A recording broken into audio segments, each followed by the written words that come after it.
All right, we're live. Chatterbox number 46. Don't let YouTube sit too close to your kids. At least not unsupervised. At the very least, you definitely want to have some supervision there. So I think everybody's seen the whole like how to have sex with kids YouTube search thing. So I launched up my Tor browser because some things you just don't want on your Google.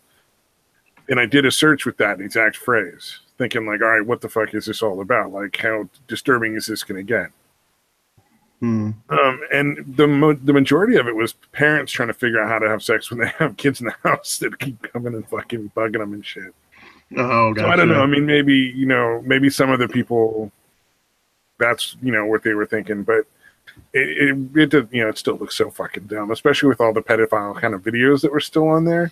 Right. Like the kids taking baths and fucking, I know there's a lot of Russian videos with kids doing weird shit and like pole dancing and stuff. Yeah, it's pretty goddamn disturbing, dude. William is in the chat. Hey, William. He triggered Liz. Yeah, well, he was in because you put this up like an hour ago, and he was chatting back then. Last one was shit! Am I that almost an hour ago? Yeah. Oh, well, I don't think you realized you weren't going live. Yeah, I got to figure out a way to fix that so people at least know when it's expected, and so it's not like this sort of like betrayal thing of like, yeah, maybe I should figure out what the fuck I'm doing if I'm going to run a podcast every fucking week, twice a week. Well, I know there's a way to put it up and where the people can see the alert for it when you're not live yet, but they can click get notified when you are live. Oh, okay. There's a way to do that. You didn't do that. But yeah, I know there's a way to do it. I obviously have no fucking clue how to do it, but there's got to be something that says, put that little button in that they can click. Some sort of pretense of being like professional in some way, shape, or form. Yeah. Step out of character a little bit. Yeah, it's not a character. I'm really this incompetent. The best comment from Recco is how to have 6 kids. Oh man. You know what? I'm not a fan of Rakali, I'll be honest, but I did think his video on Blair and the other chick, Candace. I'm already forgetting their names because I don't fucking care. But their video is pretty good because it started out and then they went to like the guy saying hey hey, and then it was just them screaming at each other nonsensically for the rest of the video. Hey guys. Yeah, and then they just and I was like, all right, that's perfect. And it was like a rap battle, so it was just it was just great. Yeah, he's all right. I still can't figure out if he's just being a smartass or if he really is a fucking arrogant prick. Oh, Rucka Ali, I don't know, man. Here's the thing: I think a lot of YouTubers got to a point where they make enough money to make a living. And it's fairly easy, and it's all based on a character that maybe doesn't necessarily represent themselves anymore. Right. So I was watching what do you call it? A documentary. I'm a little tired. I was watching a documentary on Jim Carrey playing Andy Kaufman. In the movie, I forget what the movie was where he played Andy Kaufman, but Man on the Moon, I think it was called. Man on the Moon, yeah.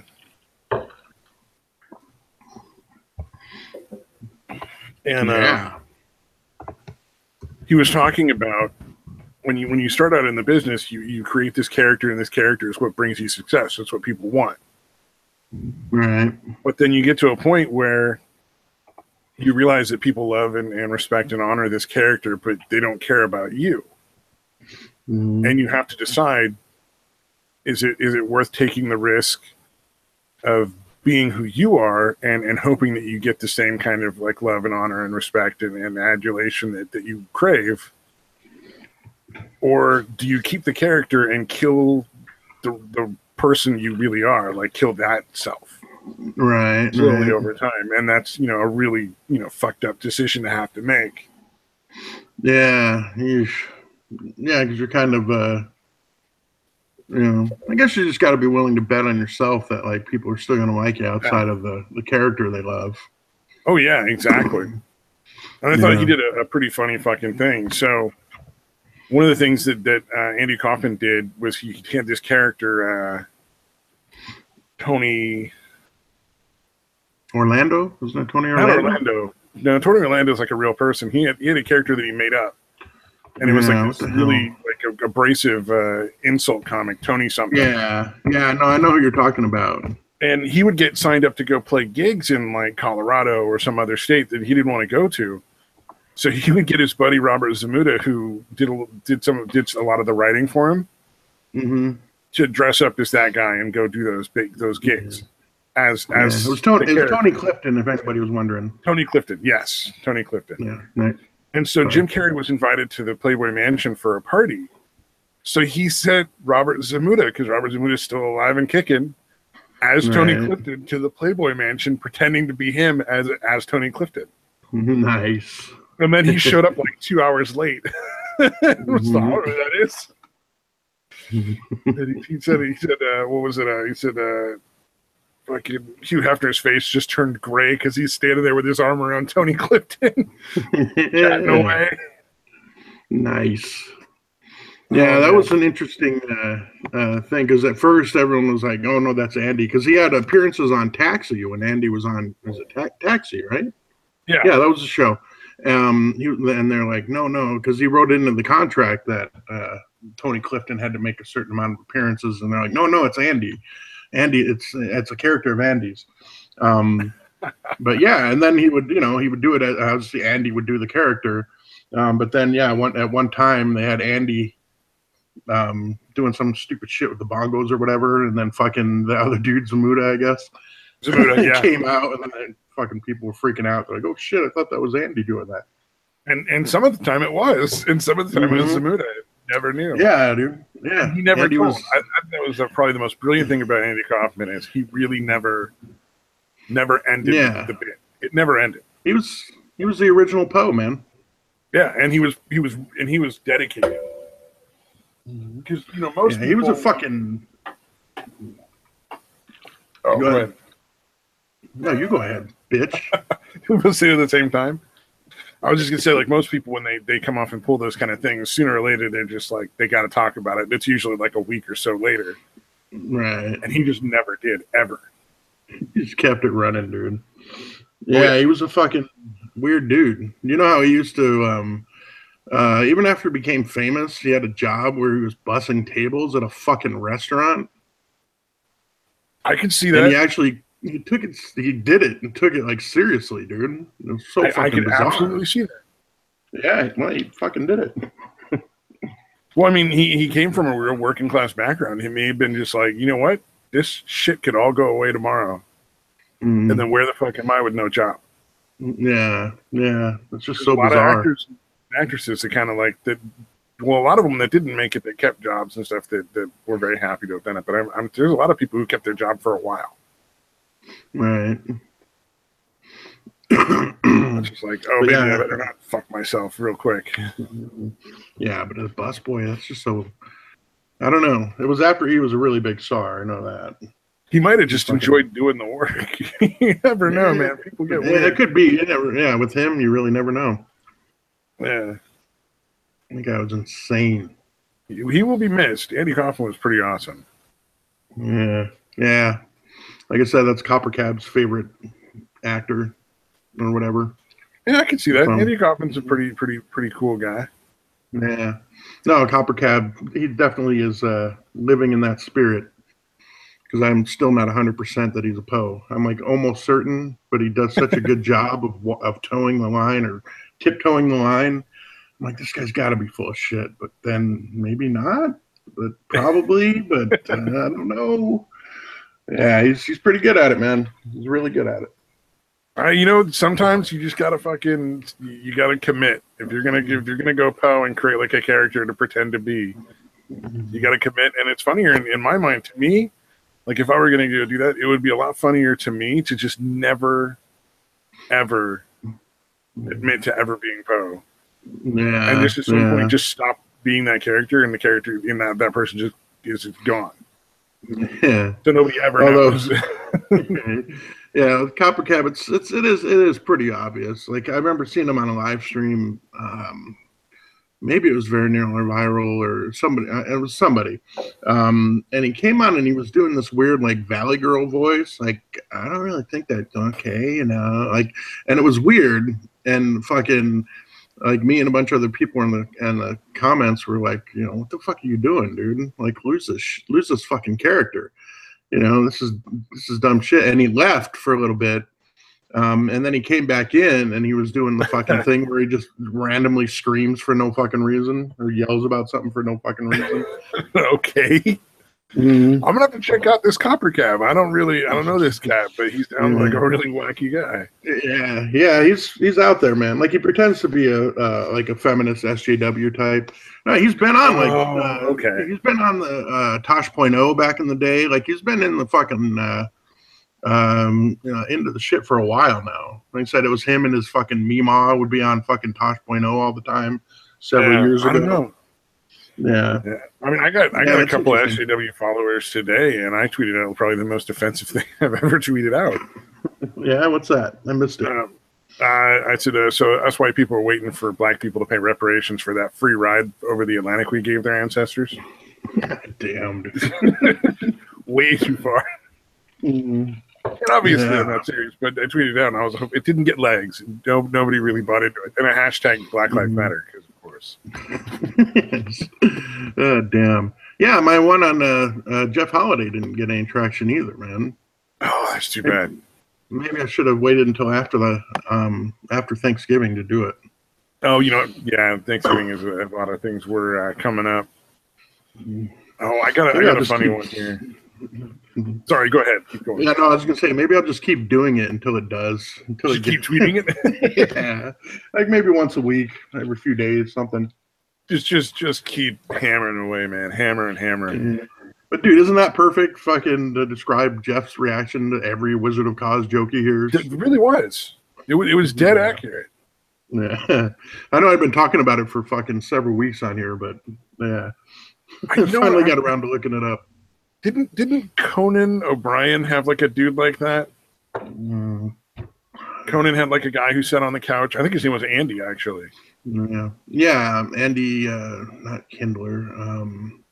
But something, Andy something, who would just sit on the couch and just laugh whenever Conan told a joke.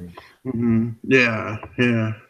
I think that's just like a bit that some comedy duos do. It's just like one guy tells the jokes and the other guy laughs really hard, so the audience feels like they have to laugh. Right.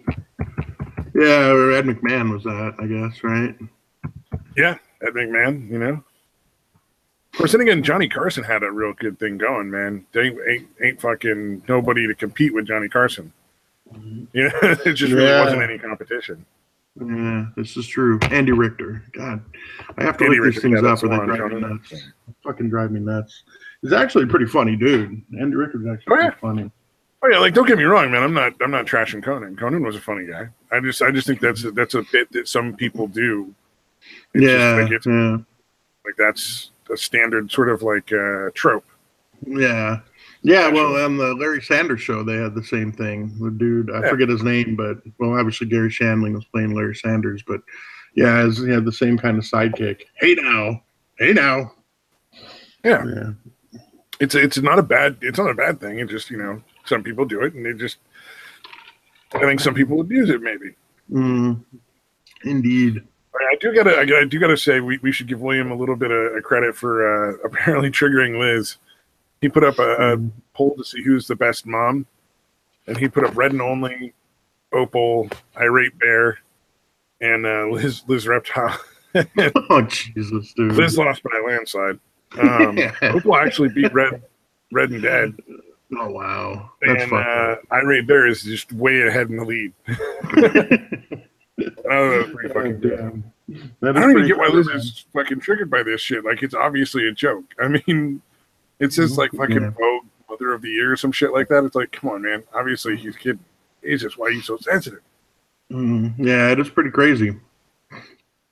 If they're like, biggest, stinkiest asshole in the fucking year and had my name up, I'm not going to sit there and be like, oh, no.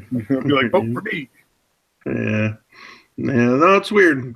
As much as she likes to criticize, dude, she cannot take any fucking, any perceived slight,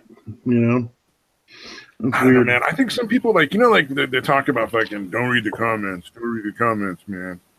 I think some people just take that shit too seriously, and they don't know how to put it in perspective. Right. Because a lot of those videos, the comments are less than 1% of the people that watch the video. So like 99.9% of the people watched it, either liked or didn't like it, and just moved on with their day. Yeah. And the majority of them, if they keep coming back, then they probably liked the videos they watched. So you don't have really anything really to be concerned about. Like, and then you go read the comments, and even of those, usually like only 1% of those. So you're talking about like 1/100% of your audience is assholes. Yeah, it's pretty weird. That's kind of the comedian's mindset too. Apparently, like I've heard a lot of them say, like it could be 99.9% of the fucking audience laughing, but that one guy that isn't, they're fucking focused in on that guy. Well, that explains why we're so shitty. Because we don't focus on that guy. We're like, yeah, fuck him. Yeah, I don't really give a shit, dude. Well, if you put me on stage, I'm gonna do stuff on stage. I'm gonna be terrified. I have no interest in being on the stage, but something's gonna happen. So what was Liz's reaction? I don't know exactly what happened. Oh, I don't know. She just said something about like, "Come on, guys! I thought I deleted all the drama people and blocked them out, blah blah blah." And it's like, it's a joke, bitch. Get over it. Yeah, your reaction is kind of it seems like a thinly veiled attempt to start drama. Yeah, pretty much. I just didn't respond. Yeah, nobody did, which is exactly what everybody should have done. Right. Not respond. Take the hint, Liz. Be glad anybody's mentioning you at all nowadays. Shout into the void. Shout into the void and go back and make out with Zeph. Right. Yeah. Has Zeph ever done a face reveal? I don't think so, man. I heard dude looks like. So, yeah, I think it was Sinatra or maybe Schmeckel. One of them was talking about like, I really want to know what. One of them was like obsessed with finding out what Zeph looked like. I think it was Sinatra says. I just would like to know. I suppose. Yeah. No, I think Sinatra was like, I just imagined him as a little short, fat fucker. Oh, I picture him as one of those spider-like goth kids. Yeah, me too. Sort of greasy hair, fucking. Nobody really wanted to hang out with him in high school because he just felt fucking wrong, Yeah, like a weird skinny kid. Yeah, he would always take shit too far into like weird, creepy areas, and nobody wanted to be his friend or sit with him at lunch, kind of thing. Yeah, like when he did talk, it was just something bizarre, creepy out. Yeah. Or you'd be like talking about a movie, and he'd be like, "Yeah, and that's where they killed the dog," and you'd be like, "The fuck are you so happy about?" Yeah, definitely some kind of freakish shit, dude. But yeah, it is kind of pretty weird. Just that whole dynamic. You're like, God, you guys are fucking bizarre, dude. What was it? He tweeted out a picture of fucking some lady with a fucking, those little black paper clip things, where it's like a clothespin, but it's like a wide black one for like office papers and shit. If you have a big stack of papers. Oh, or like a chip clip. Yeah, sort of like that, but it's like, because they're for the papers in office, like they're a little stronger. Oh, I got you. The ones that are actually made out of metal. Yeah, like they're little metal clamps and shit. He tweeted out a picture of some lady with that over her clit, and it was like, oh, I can't wait to see Liz in person. And I'm just like, fucking, oh my God, dude. That is fucking bizarre, dude. That is creepy and wrong on every level, and I just don't care what you want to do in the fucking bedroom, you fucking freak. Oh, God. Hey, if you want to do S&M, like whoever it is out there, if you guys want to do your S&M shit, go for it, man. I don't need to know. Yeah. Unless you're going to be funny about it at the same time. Like some people are funny about it. Yeah, it's hard to be funny about it if you're doing it constantly either. Weren't you saying that Shu and Armored Skeptic do that shit constantly? Well, they get into like weird, creepy power play shit. Like I can, like I don't think I get the whole like blurring the line between pain and pleasure, because you're not really like, you're not like fucking slicing somebody's fucking hand off. You're just lightly whipping them or something. Right. And just the overwhelming the nerve sensations can confuse the nerves between pleasure and pain. It's a whole science thing. And depending on a person's brain chemistry, some people that works for and some people that doesn't. Right. Like I can get that. Like I can understand that. But the part where it's like being disrespectful or humiliating people or being like shitty to the person. Yeah. That weird. Yeah, it's just a little weird, man. That part I don't get, man. I don't understand why I would want to date somebody and then treat them like garbage, and then that would get them off. Well, a lot of girls like to be called like dirty and be called trash and be called a dirty whore and shit when they're fucking, which I find really bizarre, dude. You know, I'm not saying I wouldn't do it if I was asked. I'm just saying it's not my gig, and I don't really have any interest in that. Yeah, I'd be a little uncomfortable with it. Although maybe not. The fucking would probably override that uncomfortable feeling. I'm quite sure. Yeah, well, I mean, so sacrifices must be made. Yes, yeah. I'm willing to do that. What was it? I found this. This is one of those things I thought was pretty fucking funny. This is a general thing in the news. So you remember LeVar Ball, the whole thing where Trump got a couple of kids out of Chinese jail?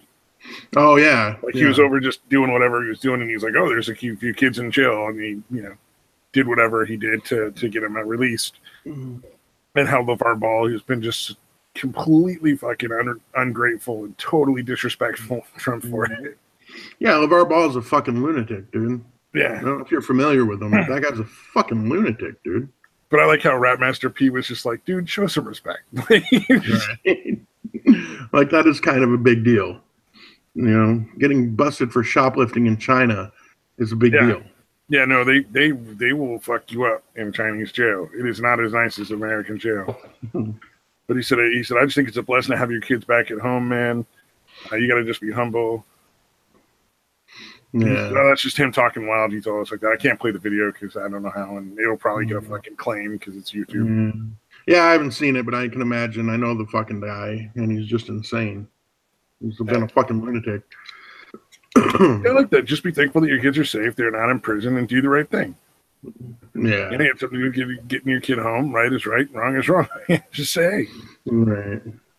Yeah, it's pretty amazing, dude. You can fucking push your politics so far where you're not even grateful for something like that, dude. Yeah. Oh, yeah. Exactly. Oh, did I not screen share any of that? You did not. Here we go. That's the button I was looking for. Hey, Kaepernick. Beautiful. Turn that off. Come on, you fucking whore. There we go. Kaepernick. Jesus. So he went to Alcatraz to celebrate on Thanksgiving Day. I don't even know what the fuck this is. Yeah, he's conflicted. That's the only thing I think of every time with him. He's conflicted about a lot of different shit in his head, and it comes out in really bizarre ways. Well, he made it. He got the dream, right? Like he made it to professional football, and then as it turns out, he really is not that great. So when you throw in being a douche on top of not being very good at football, they don't want you back. They don't ask you to come back and play at their game. Yeah. Yeah, that was the thing. There was a punter, Chris Kluwe, I think his name was, Kluwe, I think. And yeah, he was mouthing off about some crazy SJW bullshit.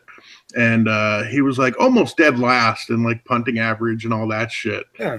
And fucking, yeah, he was out of a fucking job. Why would you take somebody back who's not, one of the worst in the league at And the thing is, it might have had nothing to do with the SJW. It probably didn't have anything to do with the SJW stuff. He was just the worst in the league, and they were like, well, let's replace him and get somebody else.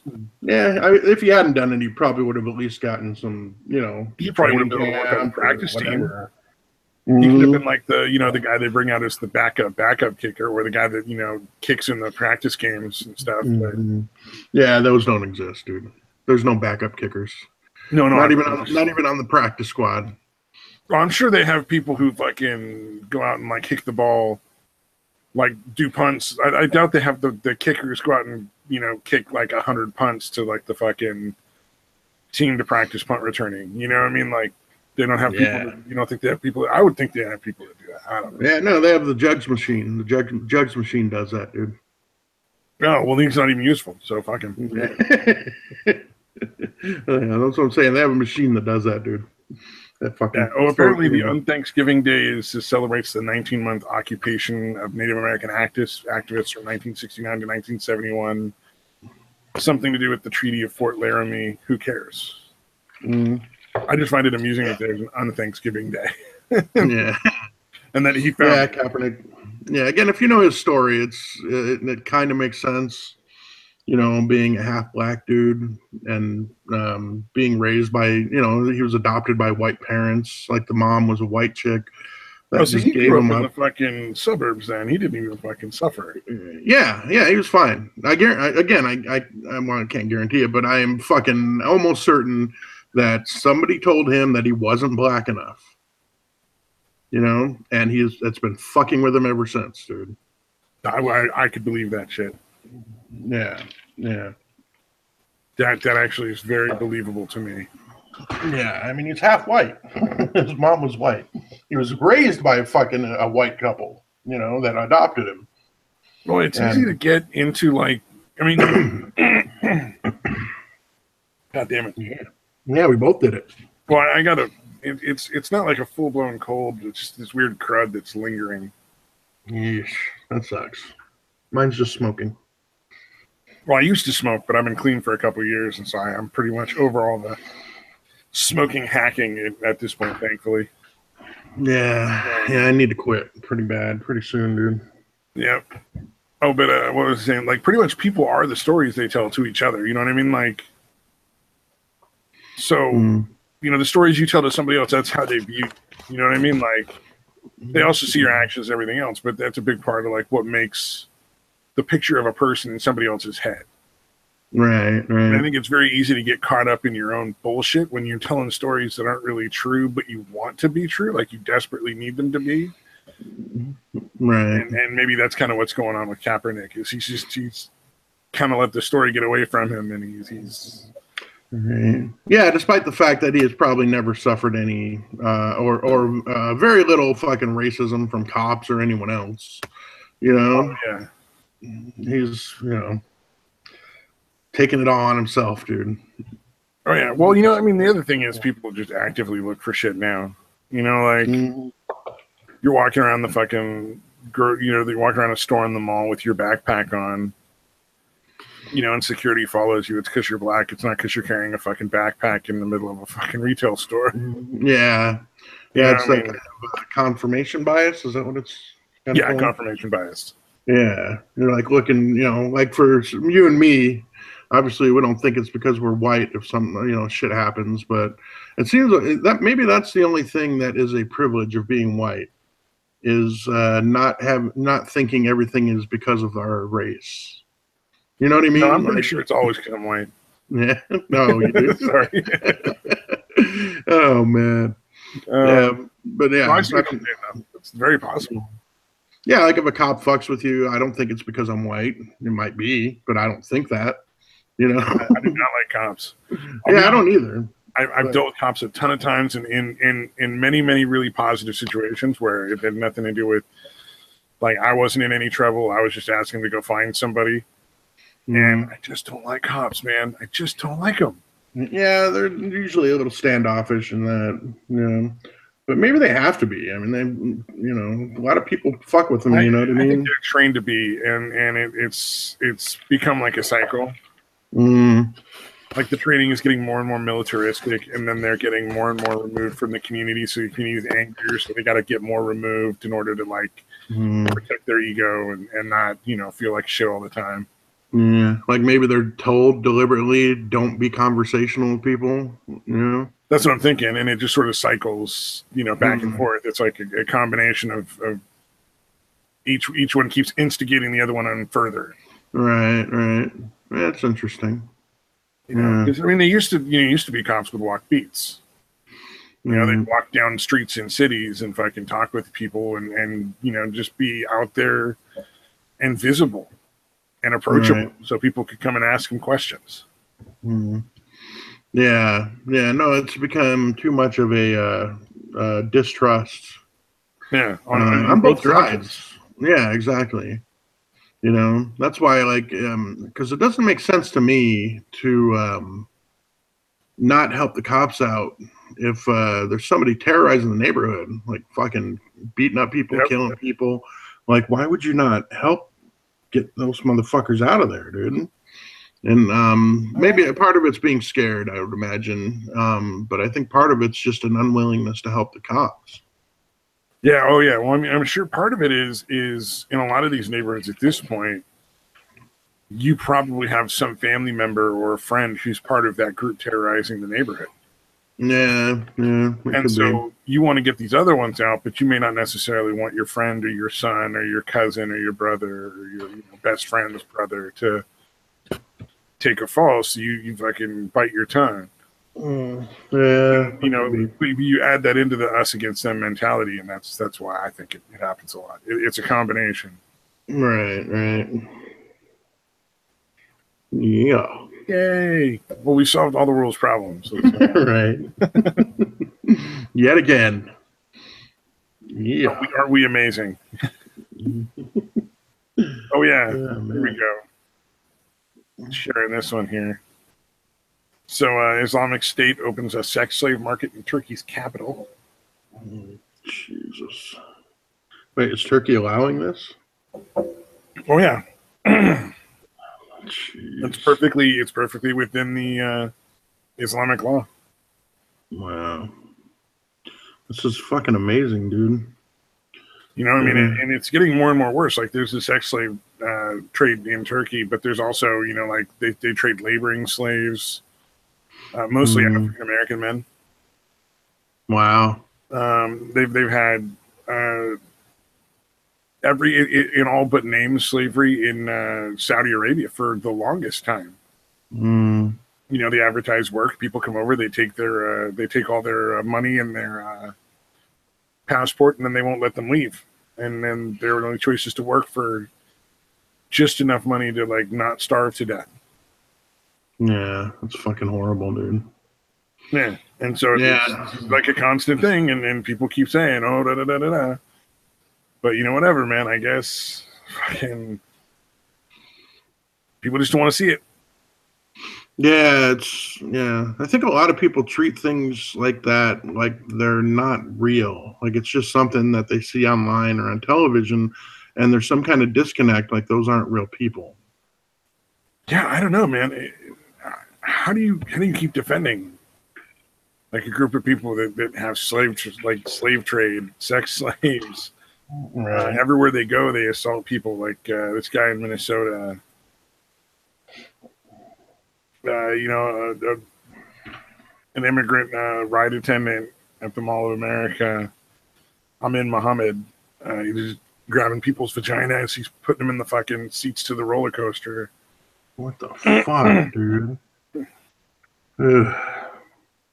Yeah. Yeah, I find it amazing that they haven't realized that shit's not okay. Or maybe they just don't care. Maybe they figure at this point they can be that brazen because they're fucking Muslim and the cops won't fuck with them. One of the things is Islam encourages people to lie to the people who aren't Islamic and to disregard their laws.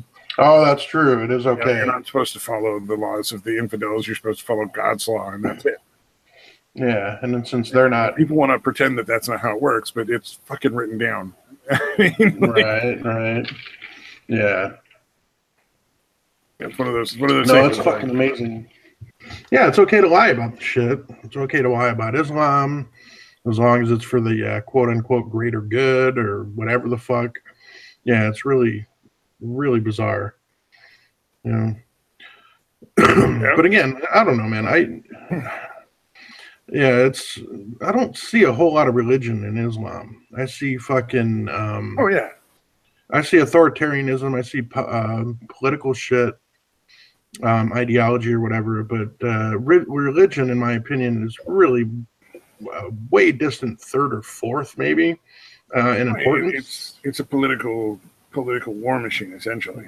Yeah, it's all about control and fucking conquer. It specifically talks about sending people in to like breed out the other people and then use those people to like overthrow the government. I mean, like it really lays in exactly how you take over other countries. Yeah, you act like you're the religion of peace until you have the numbers, and then you fucking take over. Yeah, it's fucking yeah, under the cover of fucking religion.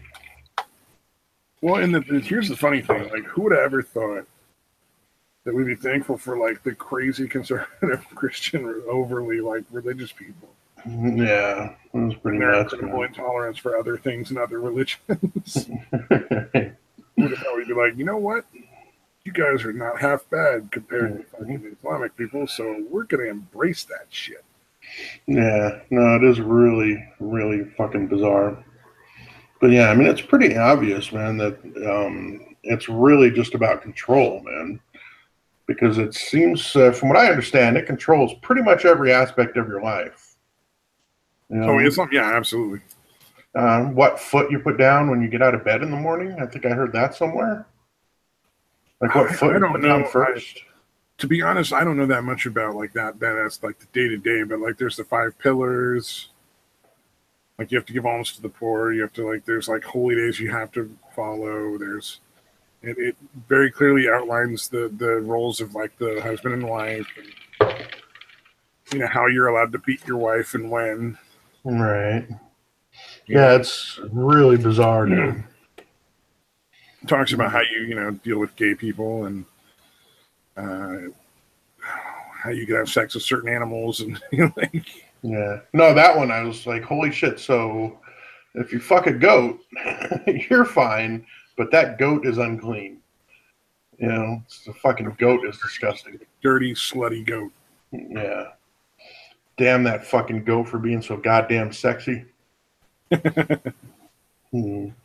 Yeah. I also heard something about how I don't know if this was the U.S. Military or not. It probably was, but apparently now it's getting to the point where the U.S. soldiers, if they stop the fucking people from raping kids, the soldiers are going to get in trouble for breaking it up.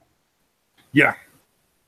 No. Mm-hmm. So there was a specific incident. We actually covered this on the old podcast before Chatterbox. Oh, really?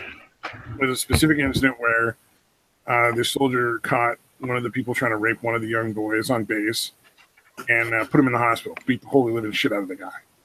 Wow. So they wanted to give him a dishonorable discharge, and it was fought until the point where they finally agreed. I think they finally agreed to discharge him with honor, but he would still be able to get like benefits through the VA like all and the all medical that? benefits, the VDA office, all this, the other stuff. Yeah. Mm. And it wouldn't reflect as like essentially like, because I think if you're dishonorably discharged, you can't own firearms anymore. Oh, wow. It constitutes a felony on your record, even though you don't necessarily, you won't go to jail, but it constitutes a felony on your record. So getting that expunged is a fairly lengthy and even more difficult than if you had a felony process. Wow. So it can be really, really bad for people to get dishonorable discharge. And especially sometimes you can get dishonorably discharged for shit that really isn't that big a deal. Yeah. Yeah, it's fucking really bizarre, man. Yeah. Yeah. Yeesh. But yeah, that is an issue. And I don't remember how they addressed it. I know that they did eventually address it. Where essentially like... how can you just let that happen? I think they just stopped letting kids on the base or something. Like they did something so that it just couldn't happen anymore. Yeah. But one of the other issues was they regularly have to have the female soldiers escorted by male soldiers. Oh, right. Whenever they're dealing with the troops that they're working with in the Arabic countries, because they'll try to rape the women too. Mm-hmm. Yeah. Oh, yeah. And being an ally, they'll just start raping our soldiers. I don't know how that counts as ally. Yeah. Yeah. Oh, an unescorted woman. That means she wants to get raped, or she's fair game. That's fucking. Well, then again, apparently that happens a lot with our soldiers anyway. Oh, really? Well, that's a big issue. Sexual crimes in the military is a big issue. It's one of the pushes why people make such a push to have it be like a male only institution. A lot of them. All right. Big reason why they didn't want to let women in. Yeah. Yeah. That's yeah. Well, because it gets, a lot of times rape cases come down to word against word. Well, right. And so in a military court, they really take the innocent until proven guilty thing seriously. Right. And so if there's no evidence, they're not going to convict you. Yeah. Okay. And in a lot of rape cases, there just isn't any evidence. Yeah. And, you know, especially in sexual harassment cases, there isn't any evidence. And the other thing is they take rank very seriously. Because, you know, it's the fucking military. Right. But, you know, so if it's a lower ranking soldier accusing a high ranking officer, it's really not going to go anywhere. Unless there's indisputable evidence. Yeah. Like if you have a rape kit with DNA, they can't deny it. But otherwise, it's going to get swept under the rug. You know, just how that's how the military has worked for a long time and how it still works. Yeah. I guess it kind of has to. It's fucked up, but yeah, I mean, well, that's the thing is, yeah, fucking there could be women, and obviously there probably are, just like anywhere else, that are making up fucking false claims. Yeah. You know, so yeah, without evidence, you know. Well, it seems to be a big push now. A lot of women changing their minds later. Yeah, that's fucking weird to me, dude. That's really fucking weird. Like, oh, it's fine with it, but now I regret it, so I got raped. You can't consent and then revoke consent 2 weeks later. Right. Yeah, that fucking I regret sleeping with the guy, so he raped me is ridiculous, dude. It's so utterly ridiculous. The most common false claims come from kids who have super religious parents who lie to their parents saying that they were raped instead of they engaged in sex willingly. People who get caught cheating who don't want to be, who want to make the person believe that they didn't cheat on them. Right. And revenge for like breakup, other petty shit. You know, child. And then there's a lot of false claims of domestic violence over custody in order to get like the child support payments and the payments increased. Because if you make the claim, you know, that he was knocking you around a little, then you get even more money. Wow. Yeah, it's an easily exploitable system apparently. Yeah. For that. And to be fair, you know, there's a lot of them who are completely honest. Like, yeah, that dude beat the shit out of him. Oh yeah, absolutely. But, you know, there's also a lot of women who are just doing it because they're really mad and they want to get money and they want to punish the guy. Yeah. Yep, that's where you get the hell hath no fury like a woman scorned. That is absolutely fucking true. You know, look at the fucking mattress girl bitch. I mean, she fucking did that shit because the dude, you know, fucked her and didn't really want to date her. That was basically what that was all about. You know? Yep. So she accused him of fucking rape because of that. Yep, you know? exactly. It's despicable, dude. But, you know, that kind of stuff is going to be in the military as much as it is going to be everywhere else. I mean, that's you know, it's just part of the world. Let's go to something a little less happy. Something a little less upbeat. Something funny now. Let's see. Oh, here we go. This one I thought was just bizarre. They are pushing to make French gender neutral. So they want to change the structure of the language because the language itself is sexist. Yeah, they're doing the same thing with Spanish too. Oh, are they doing the same thing with Spanish? Because Spanish has the like la and l. Right. Feminine. Yeah, you haven't heard of the Latinx? The Latinx movement? Instead of Latino or Latina, it would be Latinx or something. It's fucking bizarre. Well, why not Latina and Latino? I mean, that's very simple.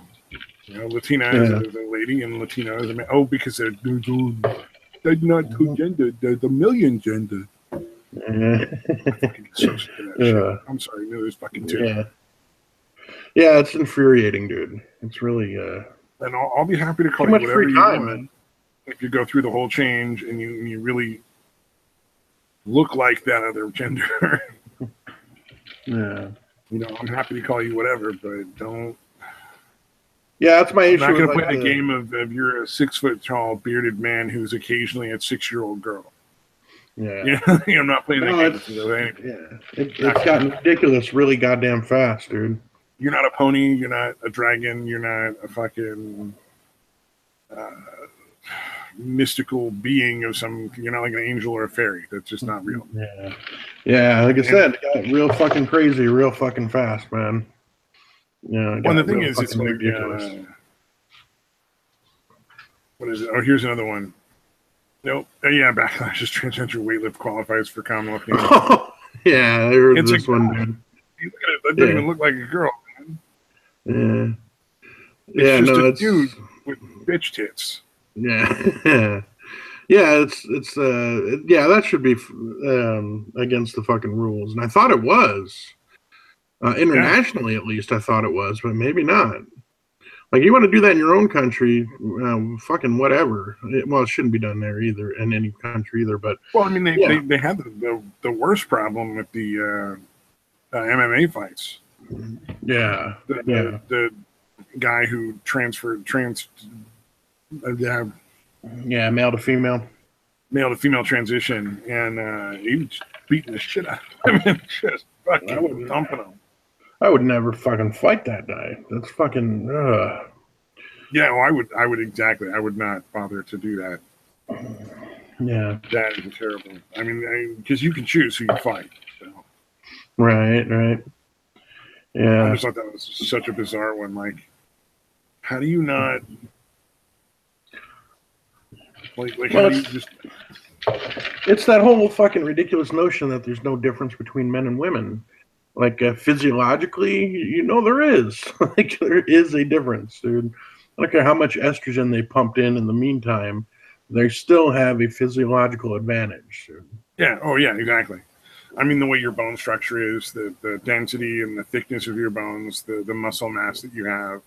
Yeah. You can't reverse something that's been going on since birth in the space of like 1 or 2 years. Yeah, even if it's the same, even if they're the same weight, it's not equal, dude. It's just not. You know what I mean? Yeah. 150-pound guy is gonna fuck up a 150-pound woman. Dude. Well, and you got to keep in mind also that it's really easy to sweat a lot of weight off. I mean, this dude could be sweating 20, 30 pounds off right before the weigh-in. Right. Well, it's not easy. It's incredibly difficult. It's incredibly bad for you. Right. But it's something that people do fairly well. Yeah. No, I remember in school, like the wrestlers starving themselves and not eating anything until like the entire day or maybe even the night before. Like they haven't eaten in like fucking 24 hours, 30 hours because they have to make the fucking weigh-in. Like they'll buy something at lunch to take with them to the match or to the wrestling meet. Yeah, well, there's a lot of people who are starting to get to the point where they're like, look, this is dangerous. You're putting your body into like it's bad for your kidneys and your liver function, and you're putting your body into these starvation states and dehydration states that could potentially be fatal. Yeah. No, it's the reason I didn't do the wrestling shit. Like I did when I lived in New York. Like wrestling, I don't know if it still is, probably, but wrestling is huge back east and back in New York, upstate or whatever. Oh yeah, like part of the year they'll pretty much separate the boys and girls. The girls go off and do whatever they do, and they'll teach the boys how to fucking wrestle for like a month, 2 months, or whatever. And you're talking Greco-Roman, obviously, not WWE style. Right. Yeah, I want it to be WWE style in my head, though. Yeah. They taught us how to cut promos and how to fucking taunt. It was great. Exactly. How to get out and do the trash talk. Yeah, but no, I was really good at that shit. Like I won tournaments and that. But yeah, I just had no interest in it, doing all that shit. So kind of similar to the reason I never wanted to play basketball or football. Like I didn't want to fucking run a bunch of wind sprints and shit. Oh, really? That's funny. I didn't want to play football because I'm not into hitting people. Mm-hmm. Like, I just don't want to get violent with people, and that's because I'm a big dude. There's no way I was going to be like a receiver or a quarterback. Mm-hmm. I was going to be a lineman and just fucking spend an entire day trying to knock some dude's fucking head through his ass. Mm-hmm. It's weird. Actually, when I was in, I only played in 8th grade. I played football, and I actually played tight end and cornerback. I was actually still pretty small. I didn't start growing until after 8th grade, so I was still pretty small, pretty quick. But yeah, I didn't really get big until high school. in high school when they wanted me to play, I was like 6 foot, 220, 250 pounds. So right. there was no tight end for me. Right. Yeah, no, they had. I had plenty of people that wanted me to play too. Basketball, especially. They were fucking angry that I didn't go out for the team. I was like, oh, because you were like small and quick. Yeah. Well, no, I'm talking more in high school when I actually grew. Yeah, once I had finally grown a little bit. Yeah. Although even then, I'm trying to think. I was a sophomore. I played baseball as a sophomore for a few games. I remember I was like around 5'10", 185. I was still growing. Like, again, that's a freshman, sophomore year, I was still fucking growing. But I just went from being like way smaller than everybody to quickly outpacing a lot of people. Oh, that makes sense. Yes, and then they want you in there because you're taller than the other people. It's really like the height is a huge benefit in basketball. Right. Yeah. Plus, I played a lot bigger because I'm a pretty wide body guy, and there'd be people I'd be able to box out and fucking out rebound just because I was too big to fucking get around. Too wide for them to easily get around, even though they're a few inches taller than me. Kind of like Charles Barkley, but on a much, obviously lesser scale. Yeah, and white. Right. I don't like you're getting into technical terms, and I'm like, I kind of have some idea of what you're talking about, but not a lot. Right. Yeah. Like, well, you're getting in the way of somebody trying to get the rebound. You're boxing them out, keeping them from. Oh, okay. You're like, okay. That's the part where they like stand in front of the person and hold their arms out and kind of like, keep going side to side so they can't get around you and shit. Yeah. Yeah. Okay, that makes sense. The weird sort of like, hey, here's my booty, sticking your booty out at the crotch. Yeah, it is a little weird. That was fun. I enjoyed it. I enjoyed playing, but I did not enjoy playing for the school. Yeah. I like playing on the fucking playground and shit. But that's something with any kind of game. I've always enjoyed the less formal version of it. You know what I mean? Like, yeah. I played golf in high school with my friend because we just had a good time. We weren't really keeping score all that much. We were making sure we weren't keeping anybody else holding them up. Right. Like, you got to be polite to everybody else on the course, or they won't let you come back. Yeah. But, they take that etiquette shit seriously. Yeah, we were just having a good time. I would try to steal shit out of his golf bag and see how much I could get before he noticed. Right. Jesus, dude. While he was watching me. Because I was... golf. Golf was... Yeah, that was an interesting one. I played a lot when I was in my late teens and early 20s. I really obsessed with it for a while. It's a lot of fun. It's a lot of fun. Yeah. You can go out, you're hanging out in this really nice, like, nature area. You're just whacking at a ball with a stick. Doesn't make any sense, but you're doing it anyway. Yeah. A lot of places you can just be drinking the whole time. Yep. Yeah, that's what me and my friends would do. Just be fucking wasted. We'd sneak our that's own what a lot of people do when they go golfing. Yeah. The only reason me and my friend didn't when I was in high school is because I was in high school and we would have gotten caught. Well, yeah, there's a fucking cart driving around selling beer, dude. Mm-hmm. Yeah.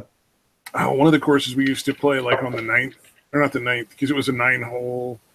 It was a 9-hole course. Like you play 9 and then you just play the other 9 from the other set of tees, and that's how you get 18 for it. Right. But I want to say on the fourth fairway, like halfway between the tee and the green, there was like a fucking bar. Oh, wow. It was like this little sort of open air bar with just like a like a shade cloth over the top. Mm-hmm. And then so you just go there and you could stop there in the middle of your 9 holes and get yourself a couple of beers to hold you over until you came around to play the next 9. Because after the 9th you can go into the clubhouse, get a couple more beers, then go back out and play from the first again, and pick some more up on the 4th. So you got 3 or 4 stops to get beer. Mm-hmm. Yeah. All right. Yeah, for us we would usually sneak our own on, and then like as soon as we get out of sight, because there's all kinds of big ass trees and shit. So pretty much after you're off the first hole or the 10th hole, whatever way you're going, you're pretty much out of sight of everybody except the other golfers. Yeah. So yeah, we would constantly be fucking smoking joints and shit. And as long as you're not leaving trash all over the place, they usually don't give a shit. Yeah. If you're not trashing the carts or leaving trash anywhere, yeah. Yeah, you're good. I mean, you take your beer cans out, you don't fucking stub your joints out and leave them hanging out on the ground, and they're happy campers. Yeah, although we fucked those carts up too. That was another thing we did once we were out of sight, is playing fucking pretty much demolition derby with those motherfuckers. As long as we knew nobody could see us, dude, we would fucking ram right into the back of somebody when they were stopped. Like fucking, we were kind of dickish, dude. I never got to play around with the golf carts. They were always just a little too expensive at the courses I played, and I think that was intentional. Because, we were high school kids. We were playing with, like, our fucking allowance. We'd save up our allowance for 2 weeks and go and play, like, a round of 18 every other week. Yeah, see, here it was really cheap. There wasn't much difference between walking and getting a cart. Like, it was only a couple bucks or something. I want to say it was, like, it averaged about $10 to $15 to play, like, 9 holes. And then usually like another 5 or 6, like on the cheap courses. There's more expensive courses for sure. Oh, right. Another like 5 or 6 to fucking play the second round of 9. And then if you wanted a golf cart, it was like another $20 or $30 in a lot of the places. Right. Yeah, in ours we would always go like a $50 fucking deposit and shit. Like they took it seriously. Oh wow. Yeah, I never had to pay a fucking deposit. That's crazy. Oh yeah. Eesh. It was legit, man. And some of the courses, like my buddy had a job. He was working as a busboy in a hotel, so he'd always have a bunch of cash, and every once in a while he'd be like, all right, we're gonna go play like this nice course, because the hotel he worked at would give him like a super discount. So we'd go play these like $50 courses for like $10. And they gave you a discount, but you had to walk. They won't let you get a discount on the cart, and you weren't letting you drive that around for free, for damn sure. Right. No, out here is I'm pretty sure. Yeah, it was really cheap here actually. And after 2 o'clock, California, dude. Yeah, after 2 o'clock, you would get like the 9-hole rate, and you could play as much as you wanted. Because they figure you're not going to be able to play much more than 9 holes anyway, I guess, before it gets dark or whatever. But we would always manage to get 18 in easily, and it would be like $12. It's like $12, dude, with the cart. Oh, for a cheap place, $15 is about, for like the whole 18 round of 18. And usually the way they work here is the first hole is always right by the clubhouse. So like you're not getting another 9 in without. Yeah, the first and 10th holes are always right by the clubhouse. Yeah, and so you'd always have to like you'd always get caught if you tried to sneak through without paying for the second half, because there was no second half for free kind of stuff going on. Oh, gotcha. No, and at this one it was like you said, and we used to show up like 1 o'clock and let them know that we were waiting, or we'd show up even earlier sometimes. But the way we looked and acted, they wanted to get us out on the course and away from other people coming in. So a lot of times we would go in and like we'd be on the practice greens and shit, and they'd be like, "No, okay, you guys can just get the cheaper rate now. Just get the fuck out of here." So you were the rude kids who managed to get like a little special treatment because you were kind of being assholes. We really weren't. I mean, we really didn't do fucked up shit out on the course, but they kind of assumed we would. But like, because of the way we weren't drinking or doing smoking anything, or you gotta remember, I was super straight edge in fucking high school, man. Like I was a nerdy kid. Like we were the fucking super nerds. Yeah, I gotcha. Yeah. Well, by the time I started playing regularly, it was I must have been at least 17, 18.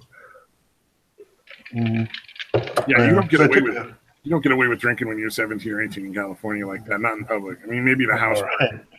Yeah, no, and here it's easy to fucking, get away with that shit. California, a whole different world, man. Whole different world. Yeah. I remember going and pretend they're permissive, but in reality, they're super fucking uptight. Right. Yeah, that is pretty crazy.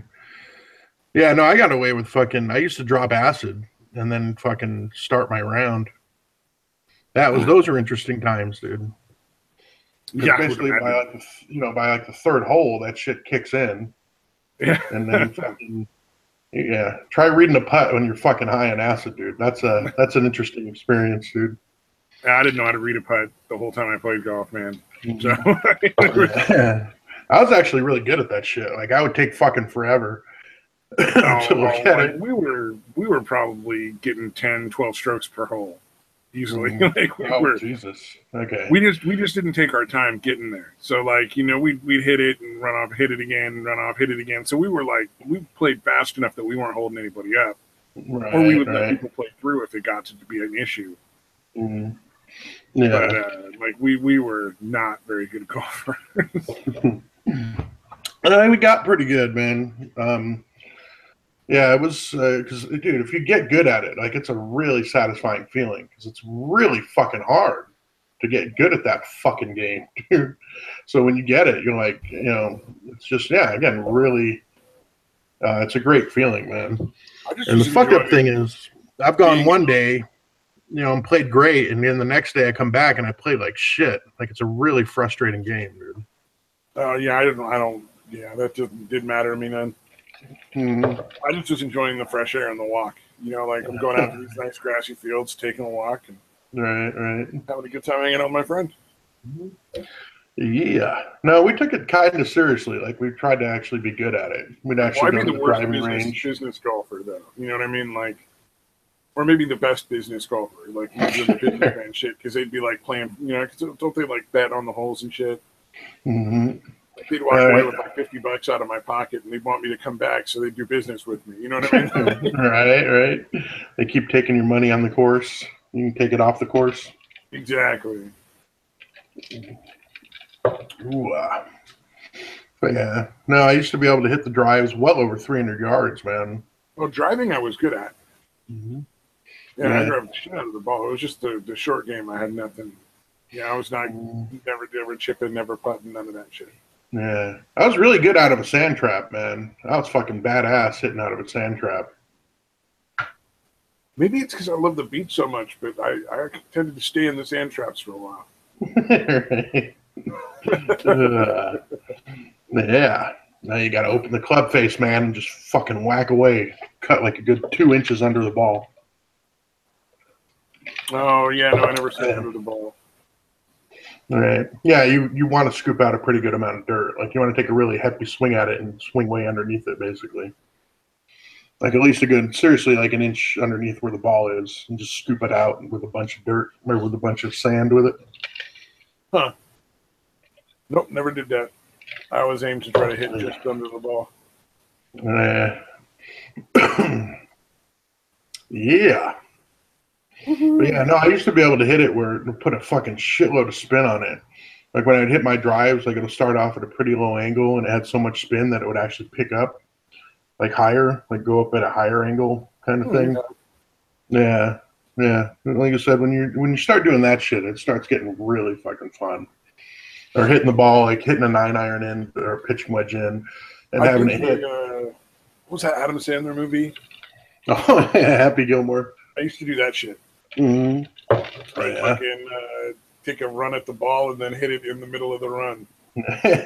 Dude, I remember doing that because I took Actually works. It does, dude.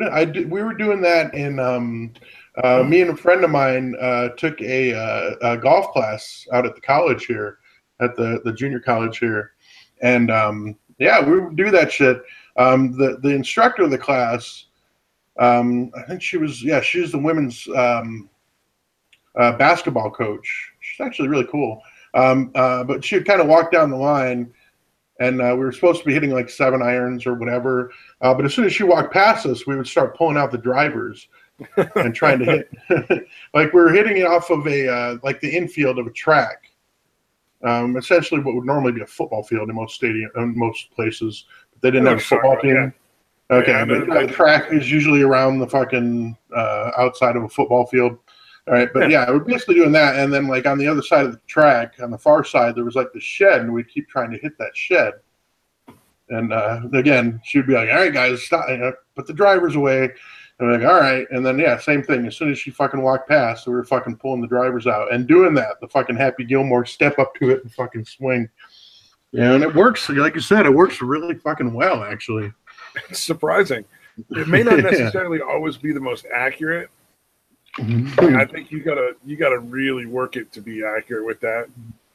Yeah, but a lot of power. More than you do standing still, but it will go a really good distance when you hit it. Mm-hmm. Yeah, yeah. I remember one time we were actually hitting. Huh? Yeah, one time we were actually hitting balls, trying to hit it over the parking lot with a bunch of cars in the parking lot, and trying to get the ball to set down on a tennis court, which is ridiculous because it's a fucking hard ass surface. But we were literally hitting shots over cars. And, you know, again, same thing when she wasn't watching. We'd start hitting it over the fucking parking lot and shit. It was a fun class. No, we always did it in like driving ranges. There was a couple local driving ranges. One of them, which was like at the local fairgrounds in the middle of the fucking horse track. Mm-hmm. Oh, gotcha. So just this, this big open field in the middle of the horse track, and they were like, "Let's put a fucking golf course in that shit and make it cheap." Mm-hmm. Yeah. So the driving range on there was fairly. It was like, I don't know, $3 for a basket of balls or something. Mm-hmm. That's not bad. Yeah, so we go out there and fucking, hit a couple baskets of balls and play around at golf. Yeah. They were less inclined to be okay with the Happy Gilmore style. Oh, really? But there was another driving range that was at a more expensive course, and nobody could see you from the clubhouse when you were on their driving range. So they were more okay with it because they didn't know we were doing it. Yeah. Well, and the other golfers just laughed. They thought we were hilarious because we're like a couple of high school kids just fucking Happy Gilmore hitting the fucking ball way out there. And they're like fucking crazy kids. Yeah. Yeah, most people all drunk. Care, dude. Yeah. So. Yeah, man. Yeah, I miss that shit. It was a lot of fun, man. And we would probably have been aiming for other shit too, but unfortunately they're all netted in. Like you can't have a driving range here that's not netted all around the sides and everything. Yeah. So they can't get away from you and go into traffic and shit. Yeah, because it's California and you'll get sued. Yeah, right. The course will. Like, they won't go after the person because the person likely won't have enough money for it to be worth the lawsuit, but the course will definitely have enough money. Right. Yeah. Bastards. Yeah. The only people that are immune to that, the only people that can't really get away with suing the golf course is the ones that buy houses next to the golf course. Oh, right. I think if you're within a certain range, you're never going to get a lawsuit and never going to win it. Right. It's already written into the shit. Yeah, you knew what you were getting into. Nice try. It's in your fucking sales contract that you knew it was within a certain distance from a golf course. Right. Yeah, I would never have a fucking house on a fucking golf course, dude. You'd have to be out of your fucking mind. Yeah. I thought this shit was funny. This is like shit that we've known for like a couple of decades now. Yeah, if not longer. Right. Male and female brains wired differently. Scans reveal like we've already known this for a long fucking time. Yeah. But apparently in 2013 they checked that shit out again with the neural mapping. And yeah, it's different. Shocking. People got really mad for some odd reason. Yeah, of course, dude. They're so insistent. they strongly feel that there's no difference between male and female, and being confronted with the evidence that that's just not fucking true just fucking blows their minds, dude. They freak out. Yeah. Common sense fucking says that that's fucking true. Science says that that's fucking true. Yeah. God damn, man. Every time I start doing the podcast, my fucking throat just starts going out. It's crazy. Hopefully next week, or hopefully by Thursday or next week, I'll be feeling better. I won't be sick anymore. Right. Yeah. They're crapping out on you, dude? No, I'm still good. I just have to keep drinking and eating cough drops. Yay, cough drops. So delicious. Tasty, tasty fucking menthol. Mentholyptus. Yeah. Oh, man. I was looking to see if there was a good one. Oh, that was a good one. This was a funny one. So this is a new thing people are doing to deal with Black Friday fucking crowds. They dress like employees. Oh, wow. Fucking brilliant, baby. Dude, that's fucking Yeah, awesome. that's brilliant. Like, oh yeah, if I just fucking because like all these stores now, like they have that weird fucking thing Yeah, the little where they'll smock have or whatever. well, I was gonna say like they always have that weird thing. There's one thing that they're selling super cheap, you know, like a TV or a laptop or you know like some sort of electronic stereo or something. Yeah, yeah. If you go in there, you can get it for like 20% of its normal cost. Essentially, that's always the door deal. But you got to get in and get like one of the like 200 that are there, or the 50 that are there, or some shit. Yeah, that's why fucking people go insane. Yeah. Yeah. What was funny, I saw a little thing. It was a video of like 3 different, like it was Australia Black Friday, and they were like, no, it was Canadian Black Friday, and like the Canadians just all like it wasn't very crowded, but they all walked in very politely and calmly, strolling in. They were not running or screaming or fighting, Right.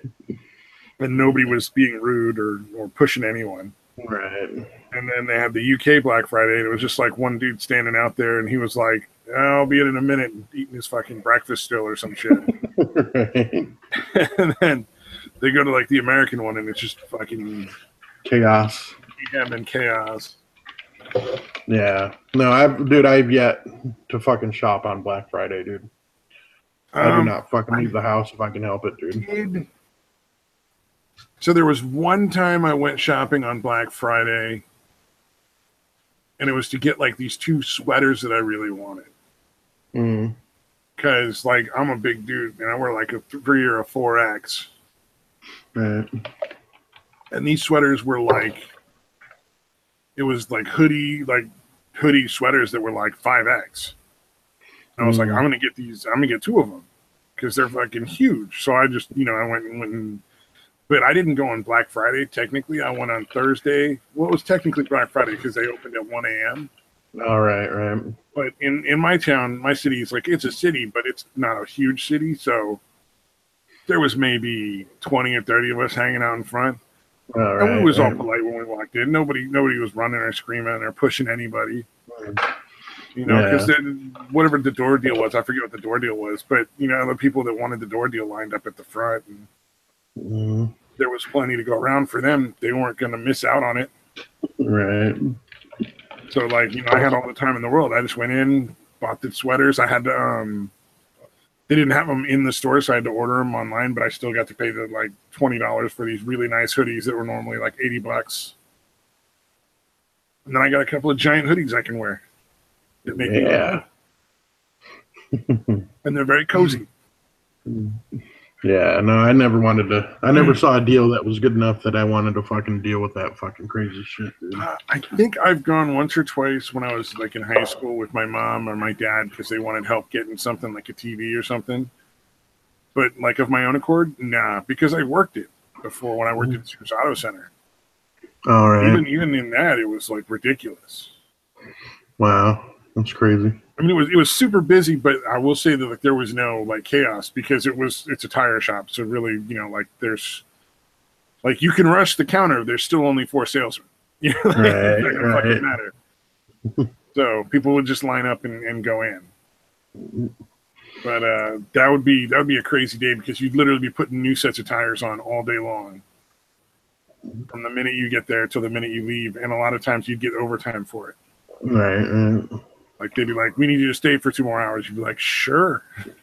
It was weird here. I worked for Verizon for a while, and when I finally got working at the store back here in Casa Grande, first couple of years, because I had lived up in Phoenix, Flagstaff, and that.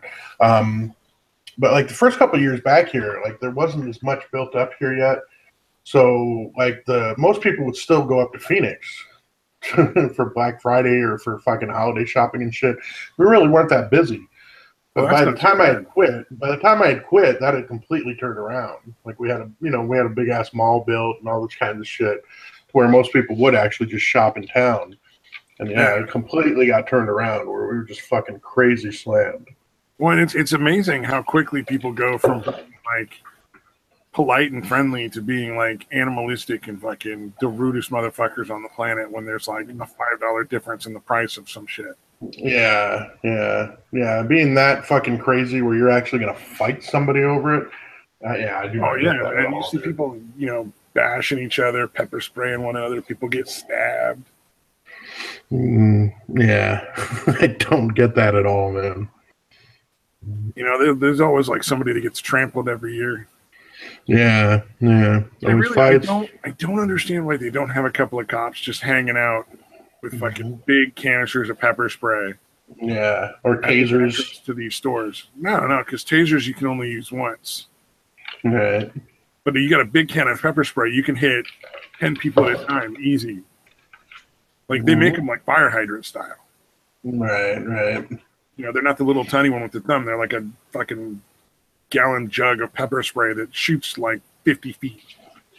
They make them. I've Yeah. seen them in prisons. If you look at like prison footage when they're taking down like riots and shit, they'll go out with like 4 guards with these fucking fire hydrant sized pepper spray things, and Mhm. it was like a fire hose going off. It's God damn, insane. dude.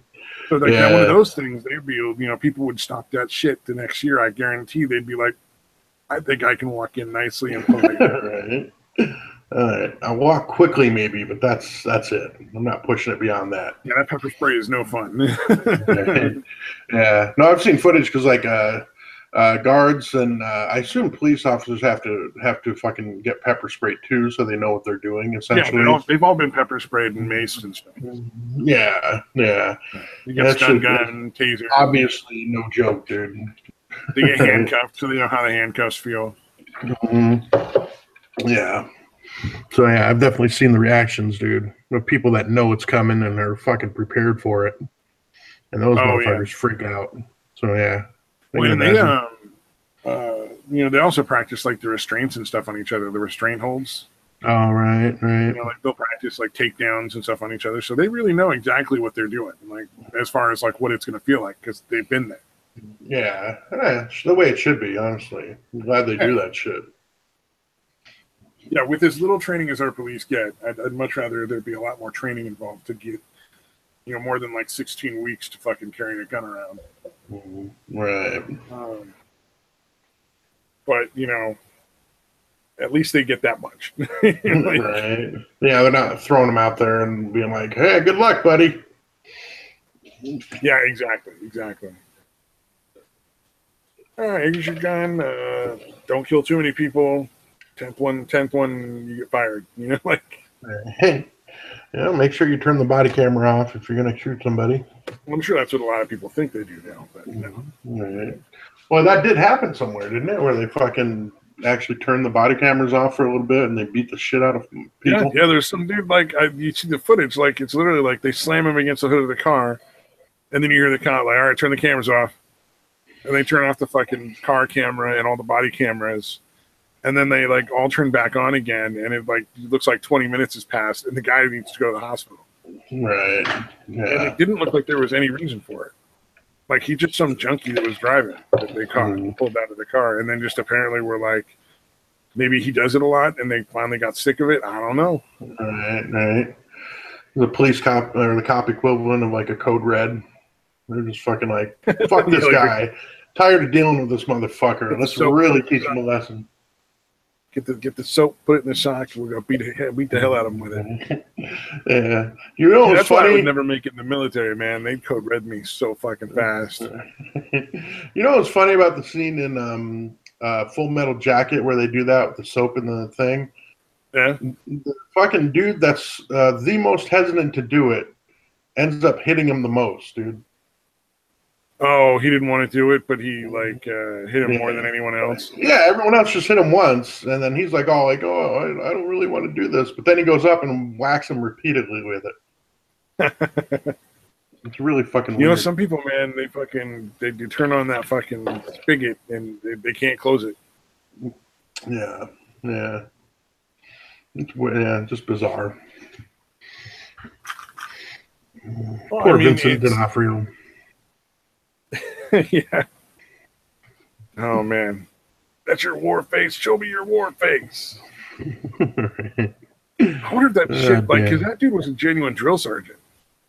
Oh yeah, dude. So, like, obviously it was dramatized, and he was taking it a lot further than maybe they take it in boot camp. But like, I'm sure there was a lot of real honest, like, that's how drill sergeants fucking do their shit. Mm-hmm. Yeah, I think it used to be like that. It can't do that anymore, I don't think. But yeah, it used to fucking be pretty close to that shit, man. All I know is, man, I'm not, like they say everybody breaks. I don't agree. I do not do well with authority on that level. Yeah, yeah. Like I'd be laughing at all the time in the brig or the jail or whatever they call it. Yeah, the brig. What was that movie with Charlie Sheen and his dad? I think where he was in the Charlie fucking Sheen and Martin Sheen. Yeah, Cadence. I think it was called. I don't know. Yeah, have you seen it? Do you know what I'm talking about? No. Oh, okay. I've seen like the Hot Shots movies where he's like, you know, they're making fun of Top Gun and shit, but I haven't seen the real one. Yeah, no, it was a movie with let's see, I'm trying to see Martin Sheen. Yeah, it's called Cadence, and basically, Charlie Sheen was, you know, in the brig or whatever. Everyone else in there was black, oddly enough.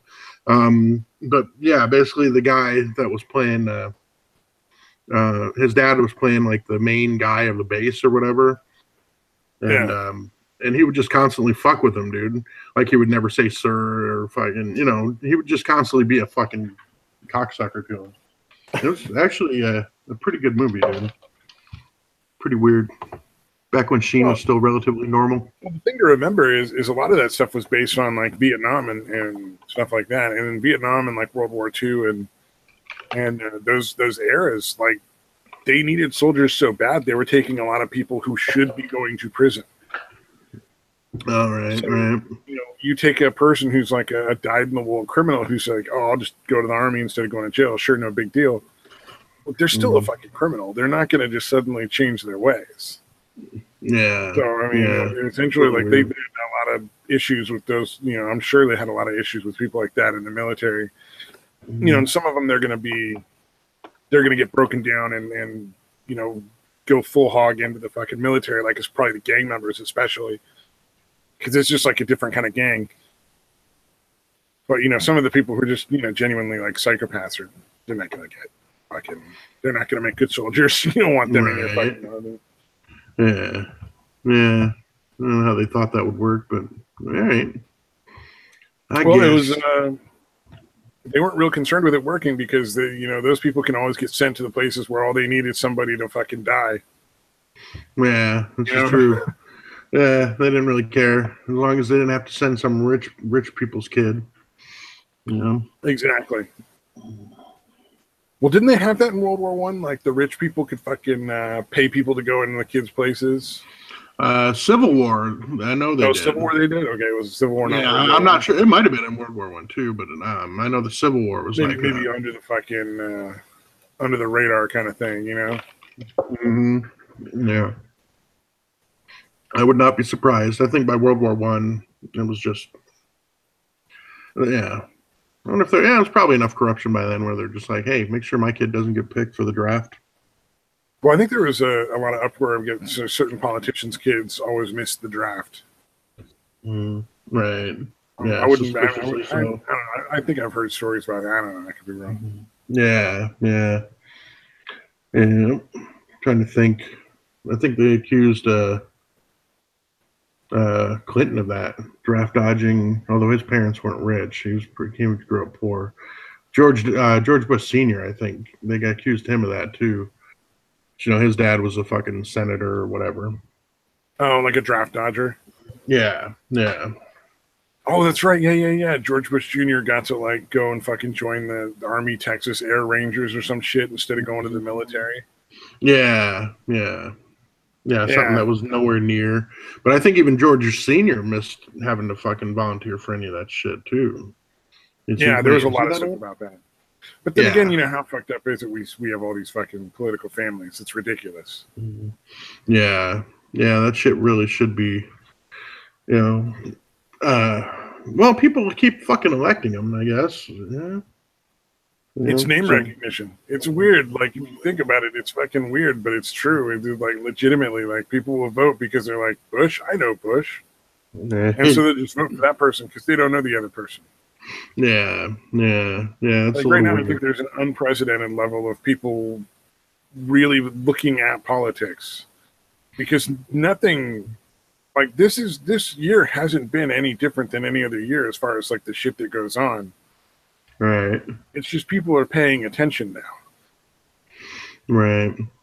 Yeah, everything like especially Obama. Obama played the fucking media and Hollywood and that like a fucking like a fiddle, man. Yeah, oh, he was good. Yeah, he really fucking did. He really did a great job of that, and they didn't fucking really go after him that much. Well, Fox News obviously did, but I mean, beyond that, very little negative coverage of him. There's been sort of a weird kind of like you don't go after the president kind of thing for a long time.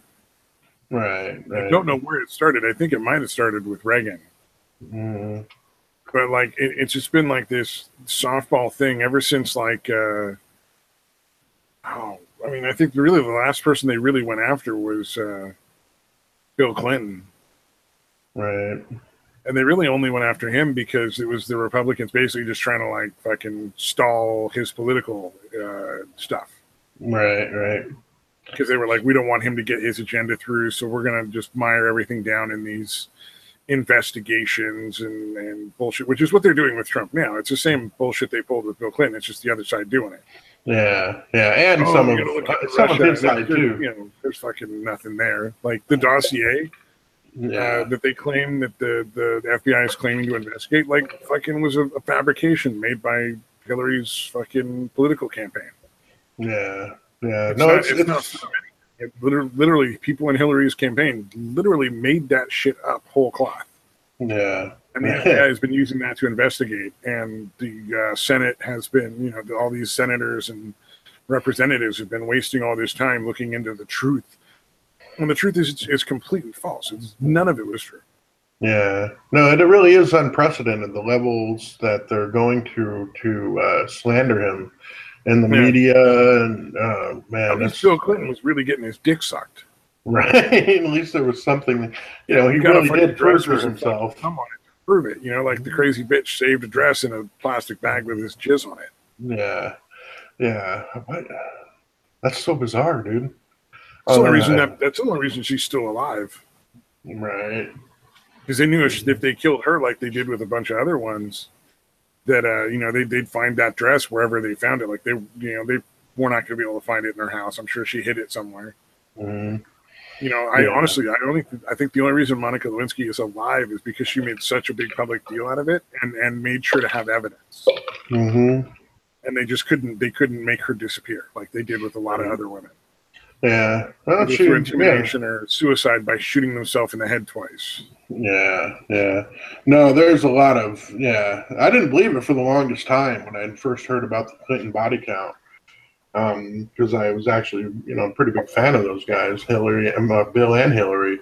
But yeah, I finally wised up. Well, a lot of people were because Bill Clinton was getting a little pussy on the side and fucking basically rubbed the fucking Republicans' nose in it.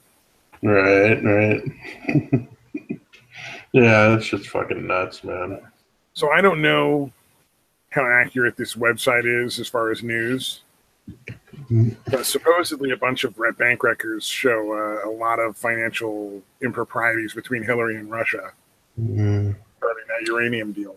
Yeah, wouldn't surprise me. I mean, fucking the left seems to be a really big fan of projection, man. Like anything they're accusing other people of is shit they're doing. You know what I mean? Yeah. Yeah. It's crazy. I mean, Hillary Clinton legitimately like took bribes to sell uranium to our enemies. Mm. Well, I mean, Yeah. Russia's sort of an enemy, if that makes sense. Right. It's definitely a threat. Maybe Well, not they an have the enemy, but nuclear it's power to definitely a challenge fucking us. threat. You know? Well, they have the nuclear power to challenge us, but as far as military power, they just aren't even close. Like, if they didn't have the nuclear weapons, we wouldn't have any real worry about them. Yeah. Yeah. Like, we broke their financial power, and thus their military is just not even close to what ours is. Yeah. Yeah, even in their heyday, they spent a ridiculous amount of money went into their fucking defense and their military, dude. Well, they didn't have the money to spend, so they basically bankrupted themselves, and then shit fell apart. Yeah, As is clear because all these former Soviet states became their own country. yeah, yeah. It's pretty crazy, man. They held up for a while, though. Tell you what. Yeah. I mean, it was always going to fucking end Well, they took badly. everything from a country that was relatively successful and gave it all to the government under the guise of communism, Man. and spent it all. And eventually they ran out. So essentially they just were like, they took everybody's piggy banks and then eventually ran out of money. Yeah. But I think I remember hearing it was something like 60% of their the money the government spent was on fucking the military and defense, dude. And I mean, here it's like what 10 or like not even that much. Like it was a ridiculously disproportionate amount they spent on that shit. And, the whole thing is insane, man. Yeah, yeah. But yeah, the fact they still have nukes. What? I just realized I was calling Red and Only Red and Dead. Oh, God damn! I was like, I think that's a video game. A Red Dead Redemption. Just because we were talking about Russia and they're like the Red Scare, and it just fucking clicked in my head, and I'm like, son of a bitch. Yeah. All right. No, they did some crazy shit with Russia. Like they're the ones that built like the plane that was too big to fly and the gun that was too big to shoot. Yeah. Like it was cannon, and like by the time the fucking round had reached the tip of the cannon, and it had run out of power, so it would just roll back down. God damn, dude. That's hilarious. Yeah, and the plane was just so heavy that it couldn't get enough lift to take off. It couldn't get enough speed with the engines at the time. Like it might be able to fly now with modern jet engines. If they took out all the old ones and put in modern jet engines, they might be able to get that sucker off. But Russia does some funny shit when it comes to that.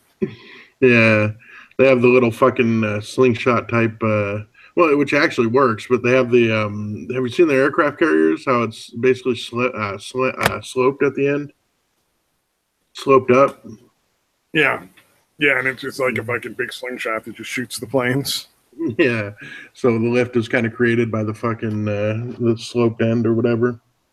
They're just like, all right, it works. Pioneered by the Germans though, Luftwaffe, or maybe they had jet engines, like rocket engines on their planes. I can't remember. Yeah, no. Towards the end of the war, they definitely had jet engines. But it was towards the end where it was, shit was kind of over by the time they had any decent amount of jet engines, and they weren't like easily controlled. Like the Spitfires, were far superior because they were way more maneuverable. So even though the other ones were much faster, it was negated by the fact that they really couldn't control it and fucking maneuver. Oh, that makes sense. Yeah. Yeah. And Spitfires just you can't lock onto the guy because he's just all over the place. It doesn't matter how fast you're going. In fact, that would even work against you. Yeah. You're just constantly overshooting it and not able to maneuver with them. And they can easily get out of the way because they can maneuver. Yeah. Yeah. Well, Williams says Russia does have the biggest transport plane. I'm not at all surprised. Yeah, in fact, I think it might still have propellers, dude. Maybe not. Maybe I'm thinking of something else. All right. I thought it had like 6 propellers on it or something. Yeah, I thought it had something like 6 propellers on it or something. But again, I could be thinking of something completely different. It sounds Russian to me. Right. Yeah. The only thing more Russian would be if a bear was piloting it. Or if the propellers were run by like bears and hamster wheels. Yeah, a bear chugging vodka and driving the plane. Oh, that'd be awesome. Right. Well, you mean I told you about the Russian videos you can find online. Like, there's a lot of people who drive around with flaming vehicles. Yeah, that's fucking nuts. Oh no, 6 jet engines. That's 6 jet. Oh wait, no, this one has. Yeah, it looks like it has 3 on each side. 6 jet engines on it. Yeah, that's crazy. Yep. Oh yeah. Antonov AN-225 Maria. 275 feet long, 290-foot wingspan.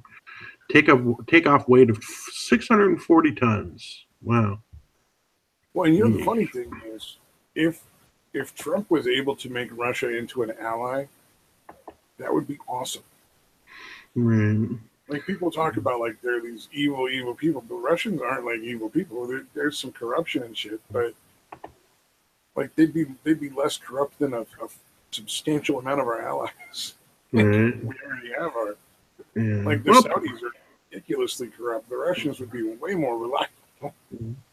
Right. Yeah. Although I think, I don't know. Putin seems pretty evil. But yeah, Russian people overall. Putin is not going to be alive forever, though. You know what I mean? Right. Right. Yeah. It is kind of amazing how he managed to dismantle the whole fucking, democratic process they had going on for a while there. Well, he was one of the big people in their fucking KGB. Yeah. Yeah, for sure. He probably had extensive training on exactly that. Yeah. He didn't use it the way they wanted him to. Yeah. I wonder if I've never looked into this, but I remember him being poisoned and looking fucking horrible. Like he barely survived the poisoning. And I wonder if he used that to fucking kind of clamp down on shit. I wouldn't be surprised. That would make sense. Yeah. And again, my memory is shit, so I may be thinking of another politician altogether. Hold on, let me see. Well, I mean, there was that crazy guy in the fucking 19th century. What's his name? Rasputin? Yeah, Rasputin, the one that got like poisoned, stabbed, shot, and hung, and was still fucking going. Yeah, thrown into a fucking frozen river. And it turned out, like, even then, he wasn't dead. He died of drowning. Yeah. Yeah. Yeah, Rasputin was a lunatic too, man. Yeah. No, I've heard some crazy shit about that. Fuck, dude. Well, maybe Putin has a little bit of Rasputin's blood in him. Yeah, could be. Rasputin? Yeah, Rasputin and Vladimir Putin. Yeah, name's right in there, man. Rhymes and everything. Right. Well, yeah, you put an RAS at the beginning of Putin, and you got Rasputin. Yep. Yeah. Yeah, we're connecting the dots here, people. Let's the dots. Buy our nutritional supplements. Right. Oh, damn. Give Alex Jones a run for his money. Need some alpha male and some fucking mushroom brain or whatever the fuck they sell. Right. Well, like Joe Rogan does that shit too. It's so funny because like nobody gives Joe Rogan shit, but he sells the same bullshit fucking supplements. So. Yeah. I think Rogan actually believes that shit works, so you know what I mean? No, he definitely does. Like he's all about those micronutrients and shit. Yeah. And you know what? There's probably a very small amount of truth to those things. Like they probably do a little tiny bit of something. Right. But I guarantee you, like, the majority of it is fucking like a sugar pill effect. It's just like there's probably a little bit of difference in how your brain functions, but not like yeah, it's not nearly the benefit that they're claiming that it is. Yeah. All right, the poison thing I think was somebody Putin poisoned, so I was probably way off on that one. Gosh, Putin poisoning people? That sounds so weird. Usually he just has them fucking shot. Yeah, and then he says... He was like in a creative phase. Right. He was just like, it's too easy to just shoot these people. Let's see if we can do a poisoning, like mix it up a little. This is getting boring. Yeah. And that was funny. I think it was John Oliver that made a joke about how Putin was like saying something about how he was going to be. He wanted to find out where the killers of this guy was. That was his political enemy that got shot. And then John Oliver was like, "Yeah, he wants to find them so he can, make sure they get paid." Yep, probably. Yeah. Or because the killers will mysteriously be other enemies of his that probably were somewhere else at the time, but somehow managed to do it anyway. Yeah. Yeah. Although, like I said, the Clintons definitely have their fucking. The Vince Foster one's really weird, dude. Like was shot in the park and fucking.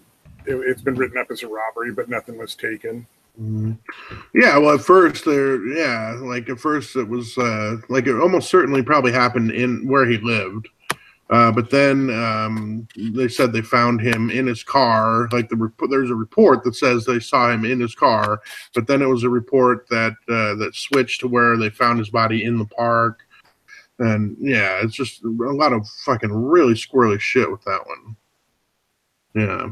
Well, there is some Democrats and Republicans really going after the FBI right now. And they're really going after them, and they're like, why is there a different level of justice for one person than there is for anybody else in the country? Right. Yeah. No, it's messed up. Fucking, what is it? The head of the FBI literally wrote the fucking letter exonerating, claiming that Hillary had been exonerated before the investigation. Yeah, it's obvious corruption, basically. Yeah, there's no way we're finding her guilty, so why not write this up now? And it was Trump's fault, even though Trump didn't do it until after he'd already done the shit, Yeah. Well, he leaked information he was not supposed to leak to a friend in response to something Trump said 3 days after he leaked it. Yeah. It's like, magic talking about. And he fucking stuck with that. Like, that blows my mind. Like, this dude was in charge of the FBI, and he couldn't come up with a better lie than that. Yeah, like, how do you not think through your own bullshit if you're working and realize, like, oh, this is impossible.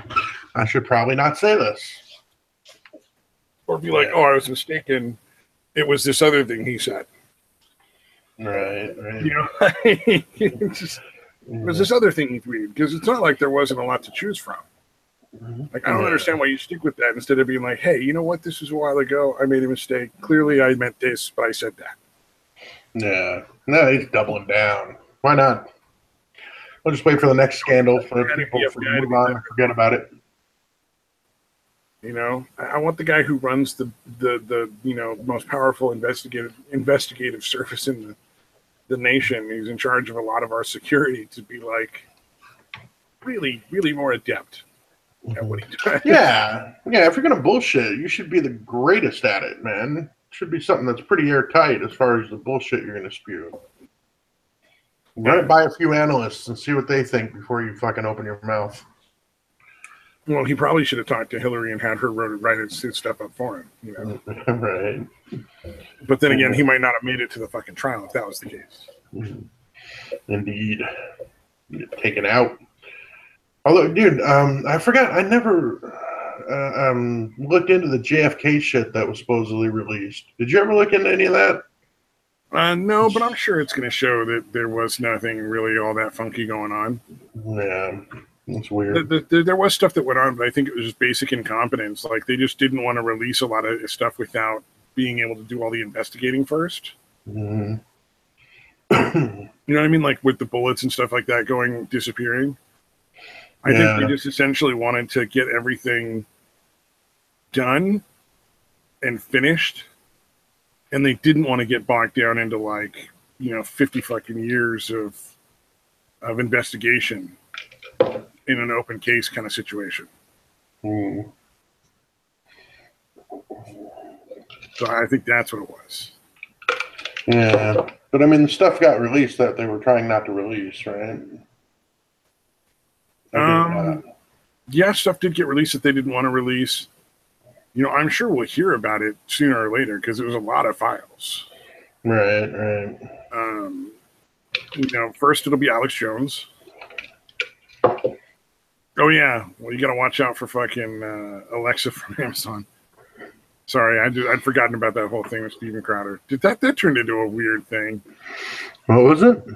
So Steven Crowder did this video on Amazon's little fucking AI little, those stupid little things you can buy now where they order shit for you online, or you can ask them questions.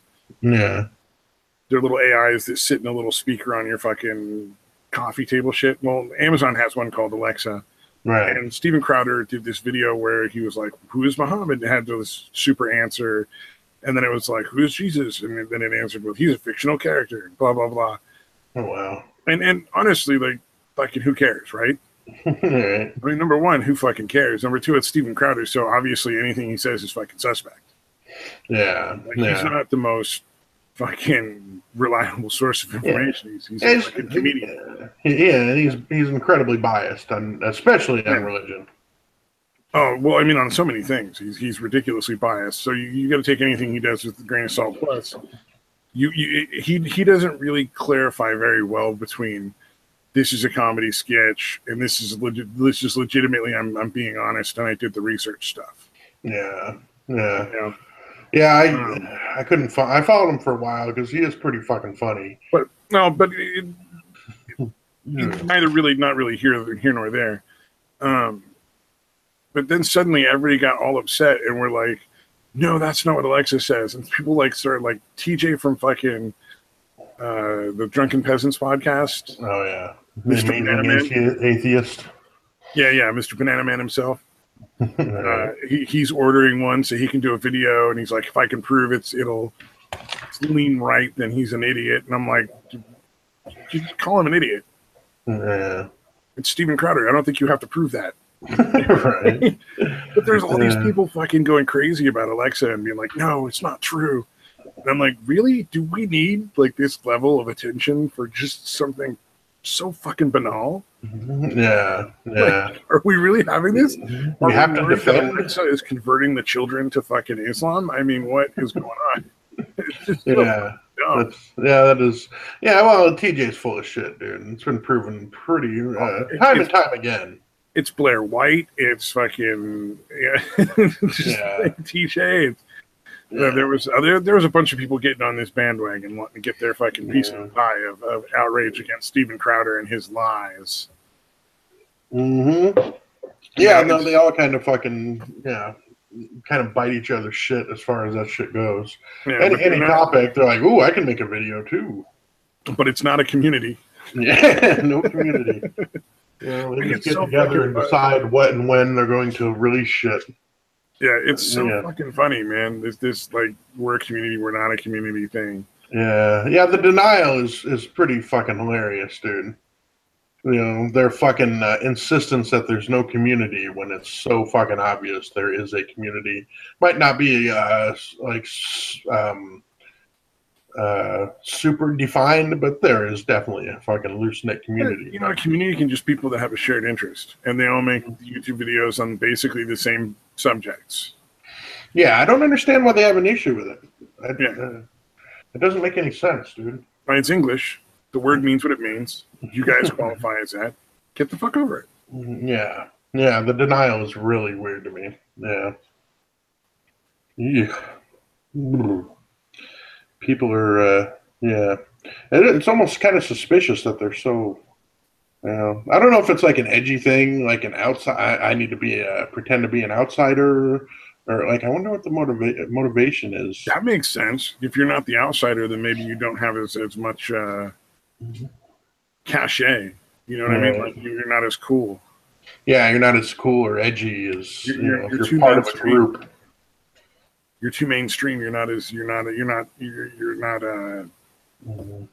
not a skeptic before it was cool. Yeah. I can definitely see that from them. Well, Jeff Holiday especially. He's got to be fucking edgy.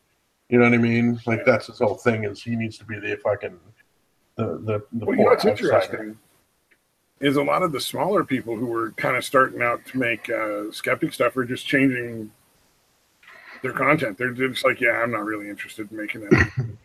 Not really. Yeah, it's lost its fucking steam, dude. I don't know about anyone else, but I don't want to hear anything more about Christy Winters. I don't want to hear anything more about Steve Shives, Kevin Logan, Michael Rowlands, not even Tim. I don't care how much he fucking is willing to interact. I don't want to hear anything more about any of them, dude. Well, and I the really interesting don't. thing is, I think there are a lot of people who should be being exposed and talked about and made public, but the people those people are a lot more powerful now. Mm. You know, they're like senators and congressmen, and you get some people like Nancy Pelosi or Maxine Waters who get up and just say some crazy shit, Yeah, yeah, and nobody wants to report it except for like Fox because they can't go after Fox, but they can go after like Jeff Holiday. right, right. You know, like Nancy Pelosi can fucking shut Jeff Holiday down. Yeah. Yeah. So I wonder Although if that's there's like, other fucking feminists, dude, that you can go after, like, or SJWs. Like, there's a pretty decent amount out there. It doesn't always have to be the same people. no, And I look totally what get happened what with you're saying. Bering. I don't understand why Bering still fucking talks about Christie, dude. I really don't. Well, because she got him banned from Twitter, man. She got him banned from Twitter. Okay, but why is he still interacting? Humanity. These people have shown themselves to not be able to fucking interact in good faith. Like, the fucking. Well, the only reason a lot of people are paying attention now is that they're still making the videos. But like what I'm saying is the natural progression is to go for the bigger and bigger fish. All right, But they're not really going for the bigger and bigger fish, the ones that are actually making changes in the way our laws work and the way our schools work. Yeah, that stuff. Yeah, I'd imagine that's not as popular as Twitter feud shit, but I don't know, man. There's got to be other people that are getting fed up with it. I guess the problem is there's too many still that aren't. Yeah, that still love the fucking there's ponage bullshit and still love the making fun of fucking Christie or Shives or any of those. And I think that'll always be there. But I mean, that's it's an incestuous circle. It's eventually going to die out, and it won't be worth any money. Yeah. And I think it really is getting there. Like I've fucking, I can't remember when I first started suggesting like, hey, maybe you should just ignore them. Maybe you're the ones that are keeping them relevant. But it's been quite a while since that thought came into my head, dude. And as much as I don't like Steven Crowder, to be fair, he does address larger topics. Yeah. You know what I mean? Like he's an idiot, and I don't agree with him. But at least he's going after bigger fish. Yeah. I don't think he's really going after the ones he really needs to go after. I think he's doing it in a disingenuous way, and he's not really getting his facts as straight as he could be getting them. And there's way too much bent with religion and stuff. Yeah. I kind of feel like he's getting towards anarcho-capitalism. He keeps talking about how taxation is theft. Oh, Jesus. Has he been listening too much Molyneux? Stephen Molyneux is so funny because in some ways he's really on top of shit, but in some other ways he's so delusional. Yeah. No, it's weird, man. When you see people that are seem to be attuned into the, like real shit, but then they have this weird blind spot about something. Well, the thing that really gets me about the ANCAPs is they don't even know what the fuck their theories are based on. Yeah. No, it seems like an extension of the look how edgy I am. I think it's a weird, almost sociopathic attempt at getting control. Like because they're not really talking about anarchy because anarchy is clearly defined as no system of government or organization of any kind. Right. So, I mean, first and foremost, you can only have anarchy for a very short period of time due to the way human nature is. It doesn't work. Yeah. Also, if you have anarchy for an extended period of time, we die out. Yeah. Shit goes south pretty fucking quickly, dude. Yeah, we're at the top of the food chain because it's not one dude going out and hunting the fucking bear with a stick. Right. We're at the top of the food chain because it's 10 dudes that go after the bear with a bunch of fucking like bows and arrows and spears and fucking restraints and shit. They can so everybody comes back with a dead bear, and it's not just a bunch of people eaten by the bear. Yeah, exactly. There's a reason why bears fear people, and people don't fear bears as much as they normally would. Yeah, I mean, we've gotten it down to the point now where you just take your fucking 12 gauge out and you shoot the bear, 3 or 4 times, and you're done. Yeah, yeah. But, you know, back in the day, the reason it worked is because people worked together as groups to take down these bigger animals like woolly mammoths and shit like that. Yeah, and they were operating under some kind of fucking agreed upon system, dude. Yeah. You know? Because once you Yeah. get all that food, one person can't eat a whole, you know, fucking mammoth. It's got to get processed. It's got to get saved. Whatever method you have of preserving it, you've got to use. Mm-hmm. You know, same thing with like the buffalo and the Native Americans. Like they would sit there and fucking slaughter tons of buffalo. Like they were going to wipe the buffalo out if the white people didn't. So, and that was coming no matter what. Mm-hmm. Because they would just go through and just slaughter tons of them and then turn them into pemmican. And then that would, you know, pemmican is, they found, you know, 50-year-old pemmican that you can still eat. Wow. That's crazy. Yeah, it's a very good, really, really effective way of preserving meat and very, very long term. So like they were, you know, living high on the hog as far as being able to like produce long term food that they could, you know, eat in the winter and the summer and not starve to death at the very least. Mm-hmm. But these idiots with these ANCAP, these fucking, we're gonna Yeah. anarchy, No, anything with the narco attached to it, or communism know, and like communism and anarchy at the same time. narco communism, dude. We're gonna Oh have my anarchy God. where everybody shares everything. I don't fucking Yeah. understand how you get that. Like that Yeah. makes even less sense than the anarcho-capitalism. Yeah. Yeah. The only way any of that kind of shit would work is if everyone was fucking completely altruistic all the time. Yeah. And that's just not a realistic expectation of fucking human beings. It's all based on games theory, which is this delusional concept created by a man who was paranoid schizophrenic. Nash. Graham Nash. Yeah. And it was, he basically posited that you could predict what people would do. And the reality is it's completely unpredictable. Mm-hmm. People don't always act in their best interest. People don't always act selfishly.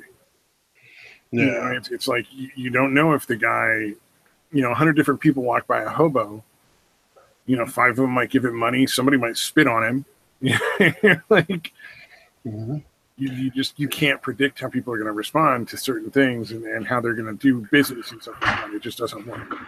Yeah. If we didn't have emotions, maybe you could do that shit. Yeah. You know what I mean? Like we're fucking robots. If you could predict how people would work, we wouldn't have domestic violence issues. Right. You know, because if you knew like if a person does this, they're going to hit their girlfriend, and if you teach women this, they won't stay with the guy that hits them. You know, or guys won't stay with other guys that beat them, or women won't stay with other women that beat them. However you want to permute it. Like if we knew how people were going to respond, we could easily, you know, educate that out of society. Right. But you fucking can't, because some people will fucking stay in that relationship, man. Like, yeah. You know, yeah. Or any kind of abuse. Like I said, I was in a relationship that I didn't even realize was abusive until it was pointed out to me. Exactly. And the same thing works as far as business. Like some people will just keep getting ripped off.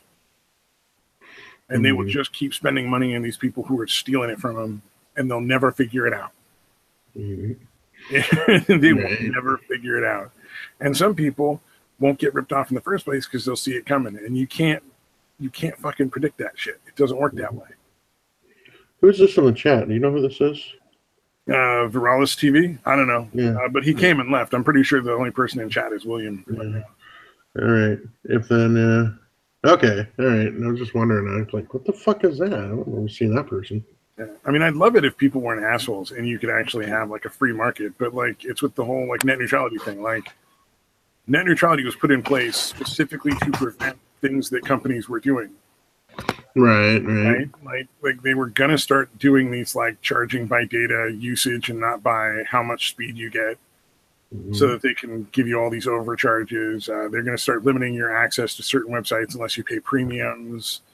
They're gonna just stop allowing you to connect to certain sites. They're getting political with it. Yeah, they're fucking companies. They're gonna do what they can to fucking make more and more and more money. Yeah. You know. And net neutrality prevented all of these things. And it was really funny because I got in this argument with all these ANCAPs. I didn't realize they were ANCAPs, or I never would have started talking with them in the first place. Right. Because there's some people it's just not worth arguing with. Just no point. Yeah. And I'm like, these are the reasons net neutrality was put in place. So if you take it out of place, it's just going to go right back to what they were doing. Yeah. And like already Netflix has raised their prices. Like they've already done it. They've already raised their rates.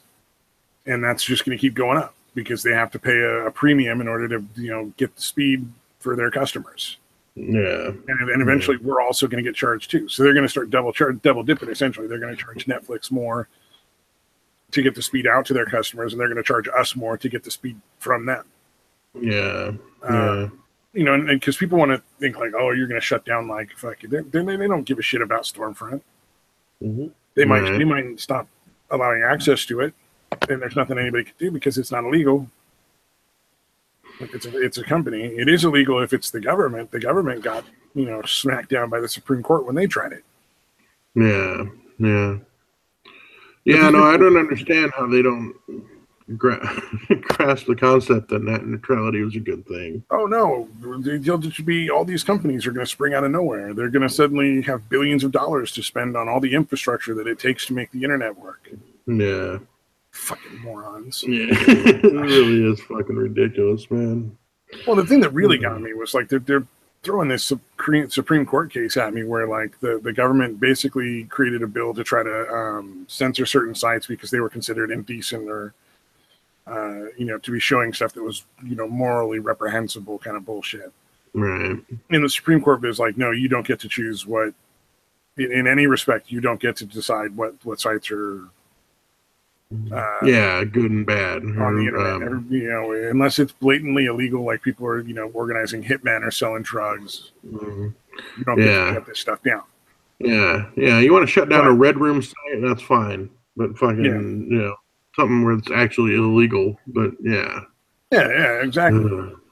But they were telling me like that applies to private companies. Like do you just not fucking understand how the law works? Right. Is it making a decision against a specific law that the government passed has no fucking bearing on a company's right to refuse service? Yeah. And the fact that the big ass companies want to get net neutrality repealed should be enough. Along with, there's a lot of evidence, but the fact that the companies themselves, the big ass telecommunications companies or the cable companies, whatever, internet companies, the fact that they want to get rid of it should be a huge red flag. Well, what would have been what would have been the best possible outcome is if internet got determined to be a public utility. Right. Yeah. Which at this point, everybody. At this point, it probably should be. I predicted within a couple of decades it might be. Yeah, it's going to be essential. It pretty much is already. Well, and there's a couple of benefits. First of all, what almost always works is short of natural disasters. Your fucking phone, your electricity, your plumbing. Right. Let's be honest. Maybe they're not the fucking $1 million gold toilet fucking whatever, but they work all the time. Right. So you would get reliable internet service. It might not be the mostest fastest ever, but you would definitely get reliable service on a regular basis. Not only that, they would then be forced, if they were a public utility, to expand into areas that are rural without charging people hundreds of thousands, if not millions of dollars to run lines. Right. Because the way public utilities work, like AT&T wants to sell you a phone and you live out in you're 20 miles from town, they can only charge you the same as they would charge somebody in town. It's like a $20 installation fee. Yeah. And they got to run that line all the way out there because at the end of the day, it all balances out. Yeah. And they still make millions and billions of dollars of profit. So yeah. It would essentially force the internet companies to bring internet to all these rural areas, and we would actually end up with more connectivity and better service for everybody. It would have been a better way to go, I think. Yeah. And again, it's so ubiquitous. There's very When's the Yeah, a last lot of time you places talked to anybody that didn't have internet access of some kind? You know, well, you can't get your job. You know, a lot of people can't get a job. You can't get hired at a lot of places without the internet. People pay their bills with the internet. People engage a lot of like utility services through the internet. Like this is just, you know, I mean, this is really, it really is a public utility at this point. Yeah, no, it has definitely gotten that point. Absolutely. Yeah, but I don't know why nobody's pushing for that. Like they're all pushing for net neutrality, and I think they should. But I think we should continue to push for like it needs to be declared a public utility. You know, because once it's there, it's virtually impossible to take it out. Right. And there are also a lot of regulations and rules in place that prevent it from being as abusive as a monopoly. Mm-hmm. You know, it's like PG&E could be really abusive, but it would be a lot worse were they not a public utility. Yeah. Yeah, it's fucking weird, man. Yeah. Ugh. Yep. It's unfortunate. But those ANCAPs, I actually blocked a few of them on Twitter because, like, at a certain point, I will block people.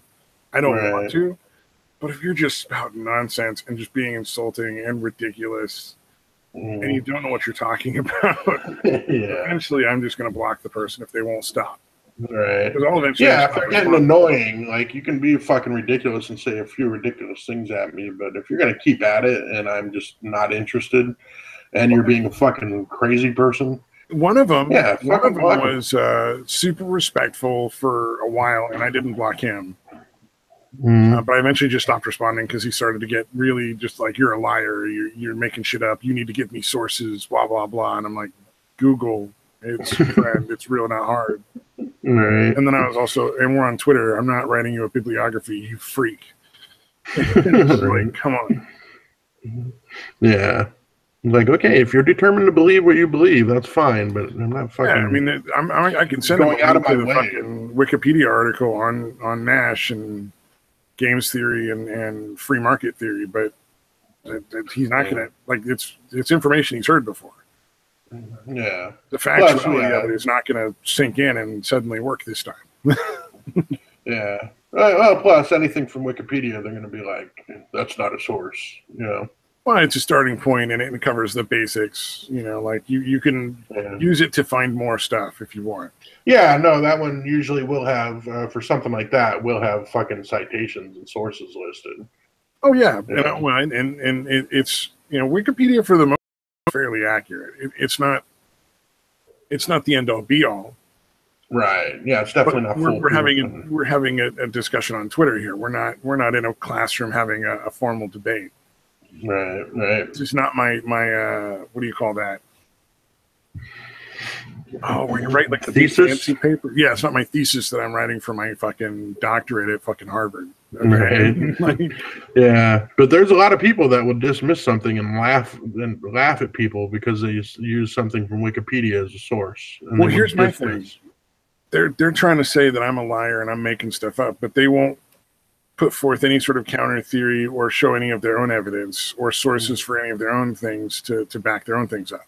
Yeah. It's like I put forth a thing and I explain to you like where it's coming from and what this is all about, and then you just call me a liar. Yeah. No, yeah. That's kind of how you determine whether it's somebody that's interested in truth or somebody that's just interested in reinforcing their own opinion. Well, and then the last guy, I didn't end up having to block him because I stopped responding. I'm just like, all right, you're going to call me a liar. I'm not going to keep replying to you. And then he stopped bothering me. So I was like, all right, cool. Works for me. Right. Yeah.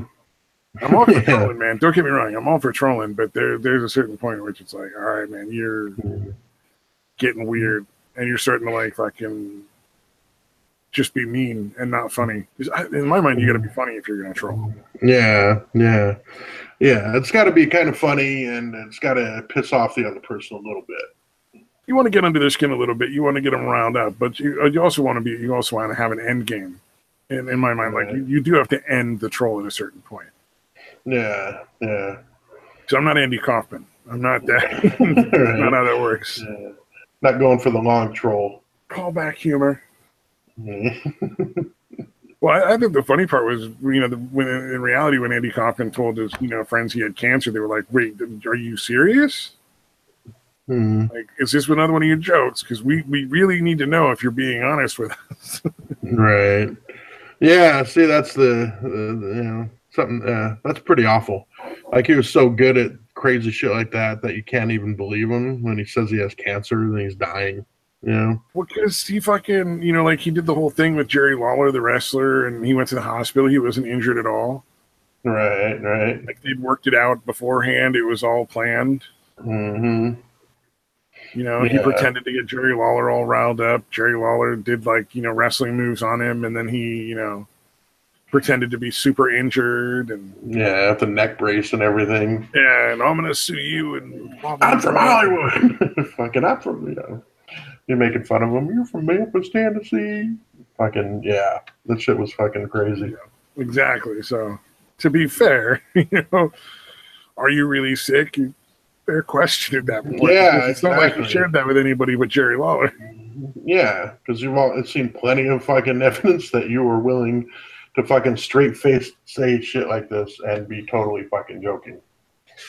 And then I like the fucking wrestling women thing. That shit was funny as fuck. Yeah, that was fucking ridiculous. They're in the middle of the women's movement, and he's in there going like, "Look, I'm sure women are great at, like, washing dishes and fucking egging them on, dude, or doing the laundry." But when it comes to wrestling, they'll never have anything in comparison to me.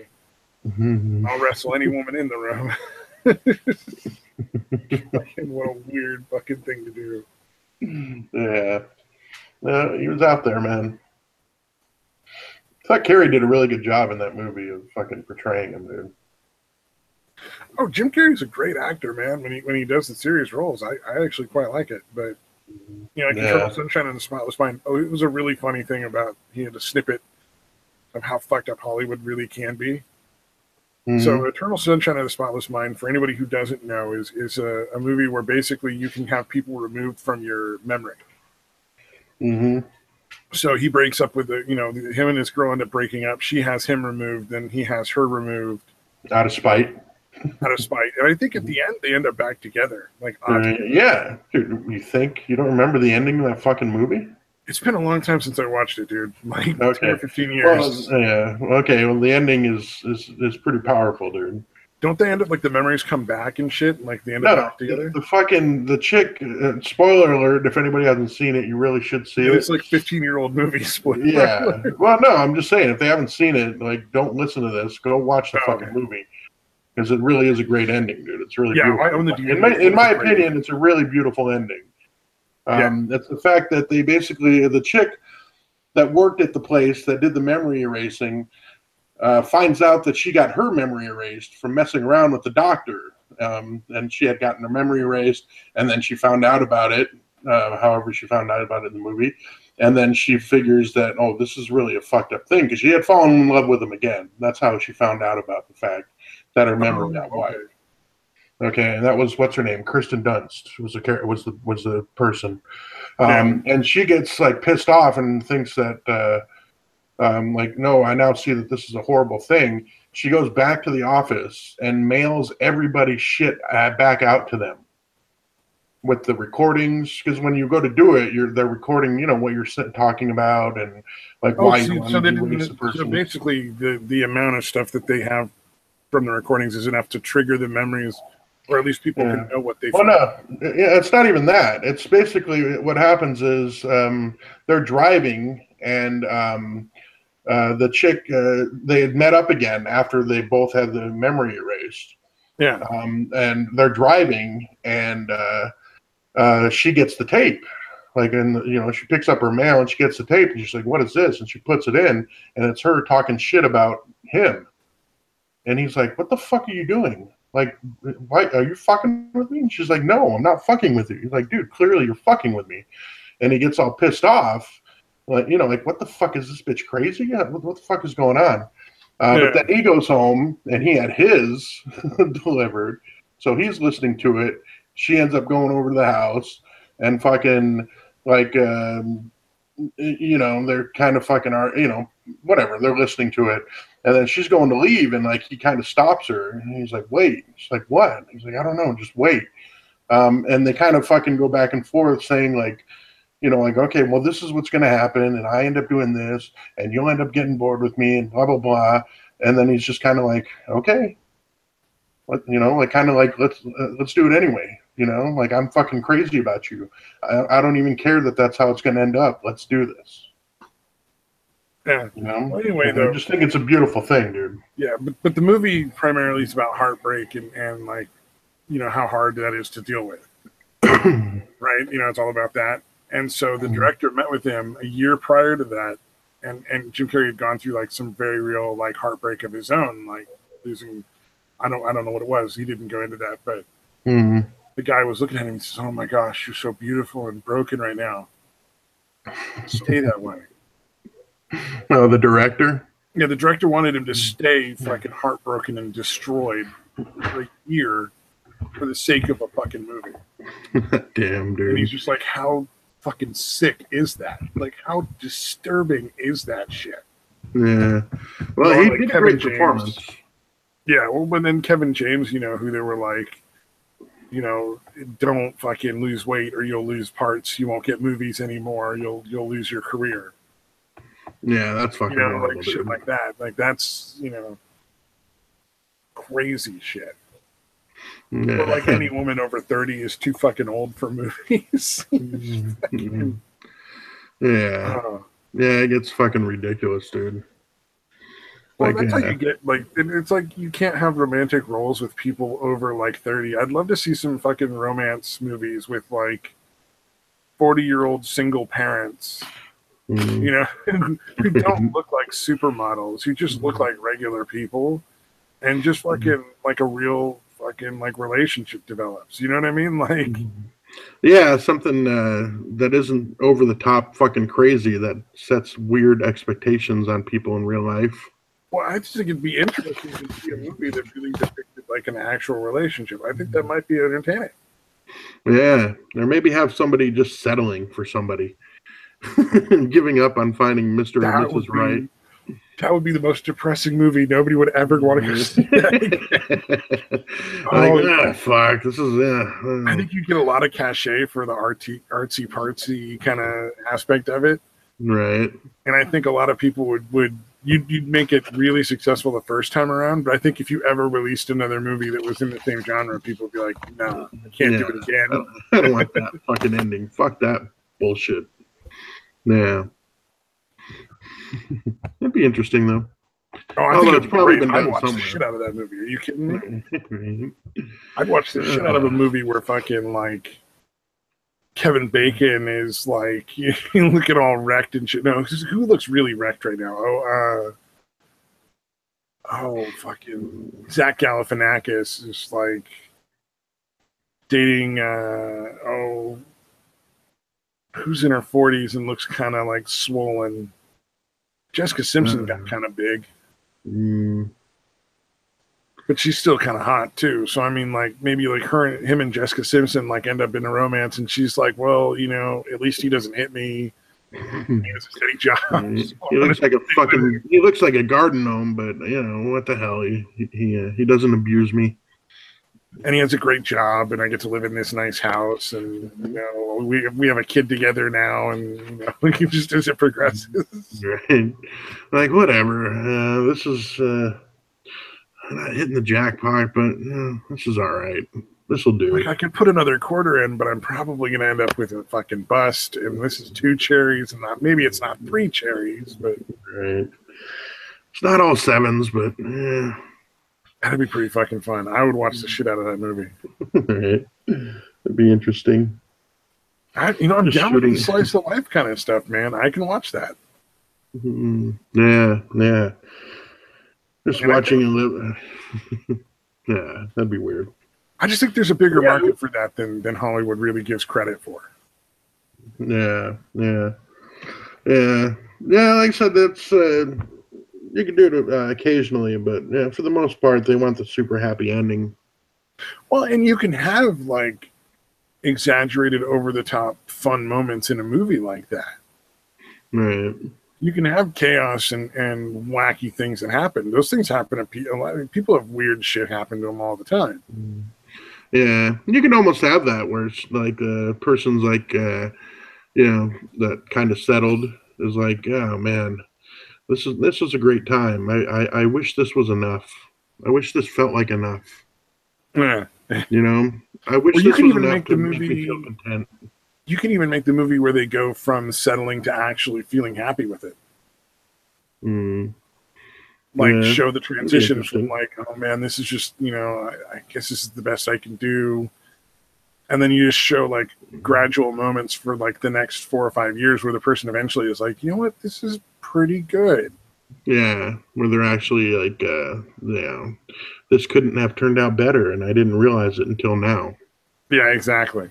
Yeah, You could go there with that kind of movie. I mean, it'd be more fun to just be the settling movie, but I think that if you had to, right, right. or like Yeah. on their deathbed, they're like, you were, I hated you the least.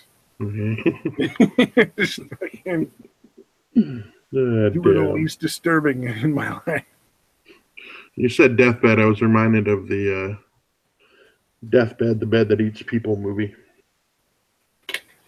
I did not know there was a deathbed movie. That's fucking Are you funny. serious? Oh my You god, must you believe haven't me. heard of that, huh? Yeah, there's a fucking movie called Deathbed, the bed that eats people. This idea of a movie where people settle is so bad that even William Stench ever left us, dude. Oh wow. Oh man. I love the idea of a movie where a bed eats people, though. That shit's fucking. That sounds Yeah. like fucking like the Sharknado kind of vagina dentata craziness. Yeah. So basically, yeah, like the whole thing is apparently some demon was killed on this bed, and then like then back in the 1700s or whatever, and then later on, people the bed gets passed down to whoever gets passed down to, and then people fuck on the bed, and then the bed kills them. That's essentially Just the gets whole thing. angry. Yeah, No, yeah. you can have fun on me, motherfucker. I'm gonna eat you. Right. Yeah, it's fucking ridiculous. But that movie got made. That's why Patton Oswalt, back when he was still doing good comedy, did a whole fucking screed about it, about the fact that he's talking about how he had written screenplays and had people buy the screenplays, and he was like the people were like applaud, and he was like, all right, slow down, like okay, this movie was a screenplay, and this movie actually got made, so fucking it's not all that great, because I guess none of his actually ever got made, but this one did. Oh, did he write that? No, he was talking about that one in relation to screenplays he had written. Oh, okay. Deathbed, Yeah, the bed that eats, 1977. yeah. I don't know why it leaves off the people part, but or maybe He it was. even talks about comedian Patton Oswalt discussing the film. Does it? Yeah, no, it was a pretty big deal. It was one of his better bits back again when he was still doing good work. It inspired him to write Rape Stove, the stove that rapes. God, Patton Oswalt used to be so fucking funny. Yeah, he fucking did. Dude, he was my favorite comedian for like a good 20 years Oh, almost. see, this explains why the movie was so fucking lame. It was directed, produced, and written by George Barry. So Mm-hmm. essentially, some dude with a lot of money made that movie. All right, yeah. He had the whole fucking it was just a little passion project for him. But it Yeah, didn't get released. It was made in 77 and it never got released until like a year or two ago. Mainly in response to his fucking comedy bit, I think. really. I believe so. Yeah, well, I mean, and it's a similar thing with like movies like The Room. There's a lot of people Right. out there who just made a lot of money doing something, whatever it is, and just wanted to be a Hollywood person, so they fucking write, produce, and direct their own movie, and they have no talent whatsoever. Right, right. Oh god. Let's God, The see. Room had the best scene, the best lovemaking scene, though. Mhm. Which one? Like in Hollywood movies and a lot of like the sex scenes, because they don't, they're not porn, they're not showing anything. But Mhm. essentially, like the dude will just start fucking the woman's belly button. Oh wow. I mean, because in a lot of those scenes, they're like under the blankets, and you're like, that's nowhere near her pussy. Right, right. Like, Yeah, probably softcore because it shit. would be awkward as shit to, wear the little tiny fucking cock sleeve that they put on you and rub against her crotch. Yeah. No, I remember watching a lot of those ones that were not quite X-rated, but I'm like, wow, that guy's doing a lot of thigh humping right now. Yeah, exactly. They do not come anywhere near the vagina in a lot of these films. Yeah, like it doesn't line up. I think even when I was like watching that shit and I was still a virgin, I'm like, I know that's not how it works. Well, and the funny thing It is, doesn't that's what line fucking makes up. the scenes where the people might have actually been banging and nobody really knows for sure because they looked like they were Right, so right. much hotter when you see them in movies because you're like, damn, dude. Yeah, they're going at it. Yeah, I gotta write movies. Right. I'm sure I could come up Yeah. with something. Yeah. You gotta have the money to go deathbed style. So yeah, apparently it was never released until 2003. So Oh, cool. yeah, it was completed in '77, not officially released until 2003 on DVD. Yeah, apparently somehow, um, where was it? Yeah, apparently somehow bootleg copies of it got out, but he had never actually released the fucking movie. Well, he probably shared copies with his friends. Mm-hmm. Like, no doubt he did it to impress somebody. Mm-hmm. So I'm sure at least a few people got to see it and got their own copy because it's probably so bad it's fun to watch. Yeah, that's so bad it's And no good doubt almost. one or two of them at some point shared it with their friend, and then their friend made a bunch of copies and sold it. Like that's how that shit usually happens. Yeah, yeah. Wait, is that a real? I Is that a think real this thing? it's on Reddit, so I don't know, but this is like this is a legit school, I think.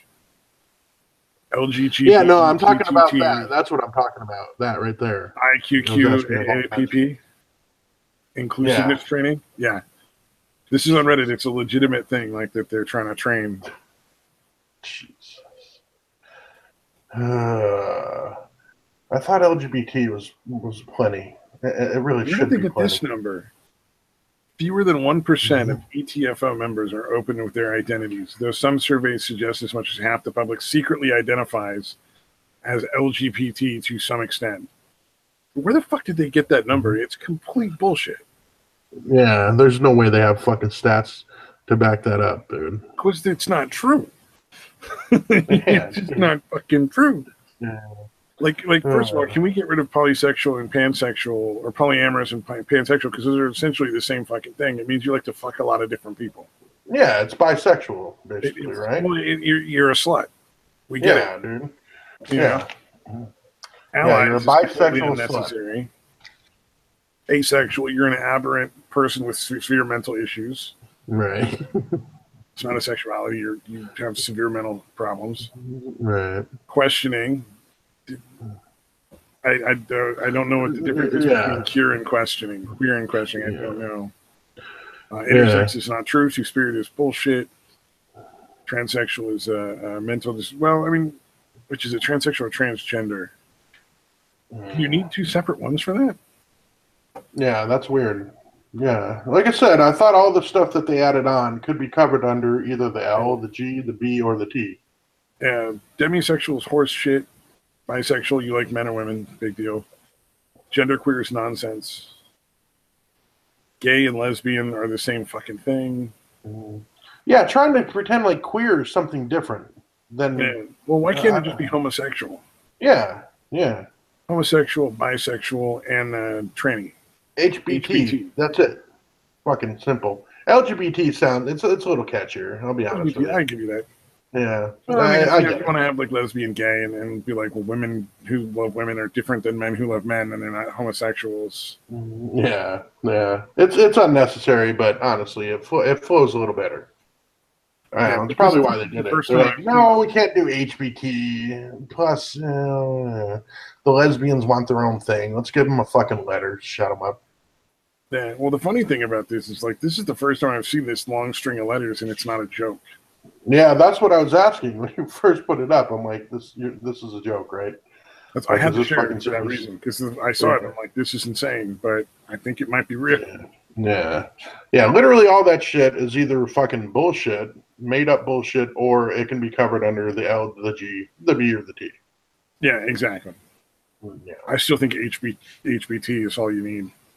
Yeah, but there's probably some business called HBT, so they had to change it to LGBT. Oh yeah, good point.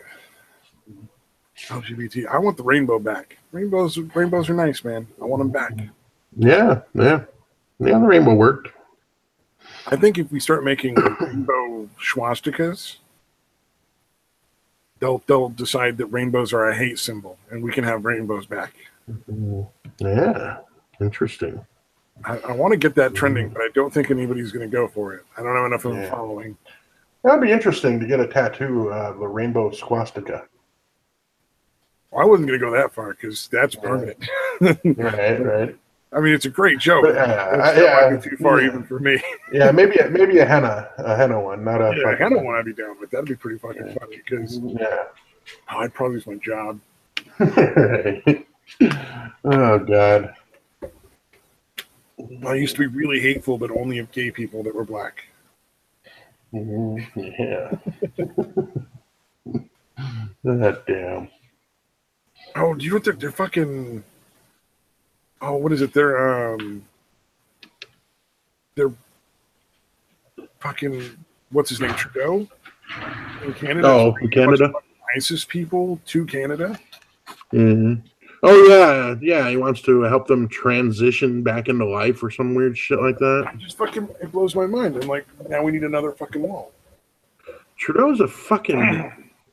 I don't get. Well, what pisses me off about that is that's not just going to affect his country. Yeah, because then anybody from Canada can pretty easily cross the border, right? The border between Canada and the U.S. is so much bigger than the Mexican border. It's ridiculous. There's no way to really prevent it. Yeah, what is it? It's at least 4 times. It's at least 4 times the size of the one we have with Mexico, right? And probably more than that. Massive. It's massive. There's so much more there's so many more wooded areas. Yeah, it's not all desert. It's even harder. Yeah. Yeah, it's not all open desert. Yeah. And it's just it's so bad. It's like it's almost the same reason why we can't allow sanctuary cities. Yeah. It's like California letting all these illegal immigrants in is not just going to affect California. It's also going to affect Arizona and Nevada and Oregon. Yeah, it's going to branch out from there. To a lesser extent, like Washington and but eventually, you know what I'm saying? Yeah. Yeah, eventually it's going to affect pretty much everywhere. It's going to many years. But spread out, and so I'm really hoping that they start cracking down on the sanctuary cities as soon as possible because no, it's pretty ridiculous to allow. Yeah, it's fucking ridiculous, dude. And they're completely out of their authority. They're in direct violation of federal law. Yeah. And I would love it if they got arrested and charged with aiding and abetting for each illegal immigrant they find in the city. One charge. Yeah. The people that run those cities should be arrested and charged. Yeah, I am amazed that that's. Well, I guess it was Obama. So Obama was supporting the shit. So There's places where they want to give illegal immigrants fucking driver's license and IDs. Yeah. But you can't do that, you fucking maniac. Yeah, it's bad enough they get fucking benefits right away. Like, that's insane to me. Some of them probably do just want to work, but they're going about it the wrong way, and we shouldn't allow them in. Yeah. But a lot of people, a lot of it is like gang activity, MS-13 and the fucking the cartels, and it's just like criminals escaping justice over there. Like, how bad are they? They're coming here.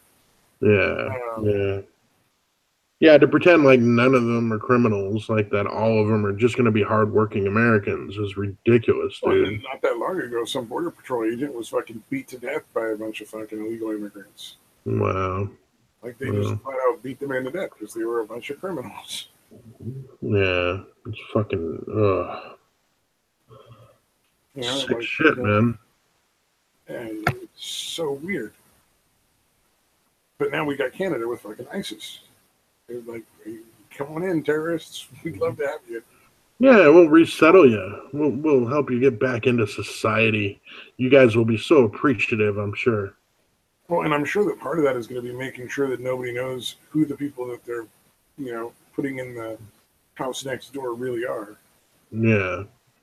We can't let Yeah, anybody this know guy that used to they're have ISIS. That fucking would sex defeat the slaves and used purpose. to kill people for not being fucking Islamic, but we're not going to tell you that, even though he's your fucking next Well, door ISIS neighbor. is the terrorist arm. All right.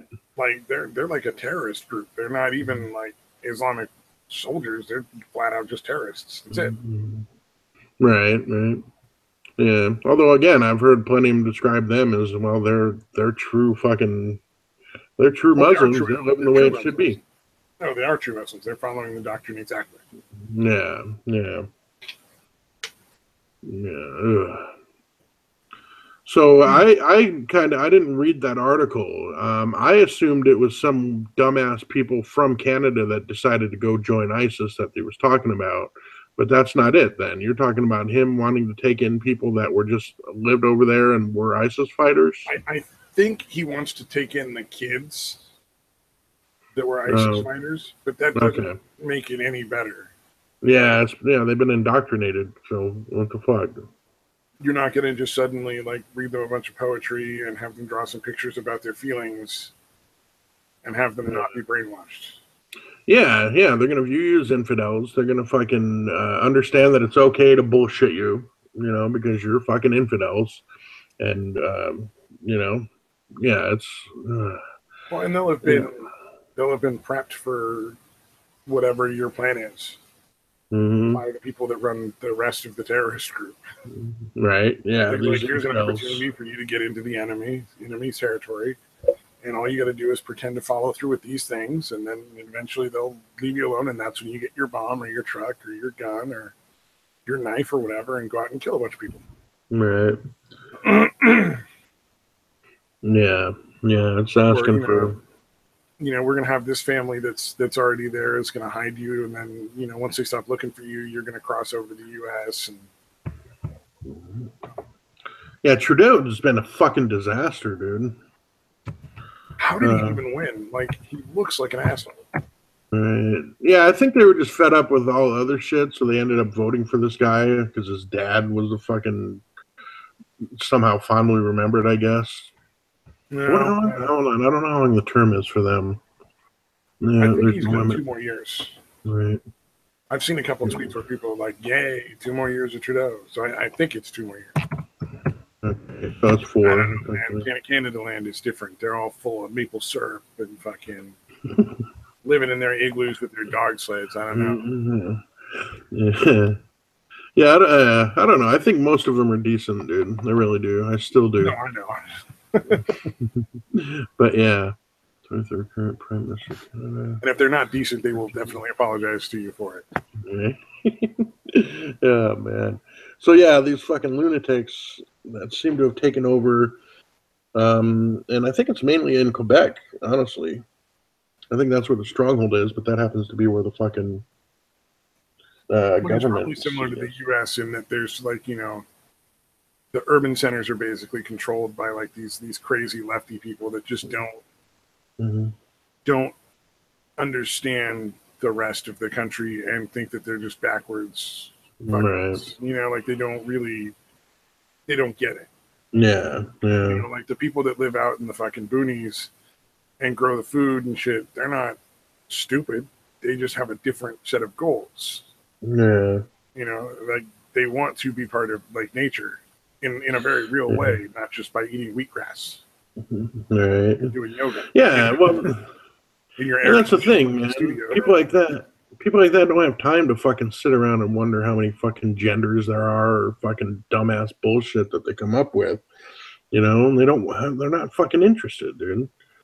Like it's dumb, dude. Some of this, almost all of the shit that comes out of the fucking social sciences nowadays is fucking insane, dude. Like it's fucking crazy, and they fucking believe it. And then people are so worried about making people mad. Like I don't understand. yeah, yeah. It's Like, what's almost going to like happen if you don't give in to little Timmy and tell him he's a good fairy and call right, him, Zer, Sam, or whatever? Well, Timmy's going to yeah, get mad. So fucking what? Yeah. Oh, Let him get God. mad. Yeah, too much And free then he'll, time, too much white guilt, too much. Yeah, there's a lot of shit going into it, I guess. But yeah. yeah, but these people are nuts. They're again authoritarian as all hell. They're convinced that they're fucking the greatest people, and they come up with this crazy shit. And it really does seem like the criteria for something to be peer reviewed in social science is if you can get through it without cracking up, dude, at how fucking ridiculous your fucking own Really. theory is. If you can get through and you don't burst into laughter, that counts as peer reviewed. And let's be fair, we don't have a problem with little Jimmy being little Sarah if little Jimmy is dressing, acting, and looking like little Sarah. Yeah, Like, yeah. I don't care. Then that's cool, man. Yeah. But you're not a nine-tailed fucking fox from fucking Pokemon. You know, Right, that's the right. shit where it's like, I'm not, and you're not a man one day and a woman the next, and a baseball bat in the third. Right. Yeah, you're not going back and forth this gender fluid bullshit, because it's so trendy, dude. Well, That's why I have an issue attention. with people That like is- fucking Riley Dennis, dude. I don't believe him. I think he's a full of shit. I think he's a fucking con man who wants to convince lesbians that they are required to fuck him. I don't buy his shit. He started hormones? I don't know. He thought says he does, but I don't. Everybody suddenly was like, well, okay, fine. Riley Dennis is something, and he's a she. He's claimed it. I don't know that he has. No, I mean, a good part of the skeptic community suddenly was like, oh, well, you can't. You can't keep making fun of Riley Dennis. Yeah, it was ridiculous, dude. It's like, okay, so he claimed that he was taking hormones, which he may or may not be doing.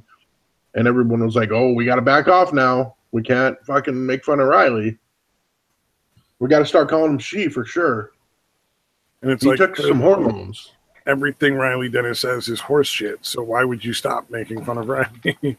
Yeah. You were never making fun of Riley because he was a cross-dressing gender bender or whatever in the first place. You were making fun of him because the shit he said was just not true. Yeah.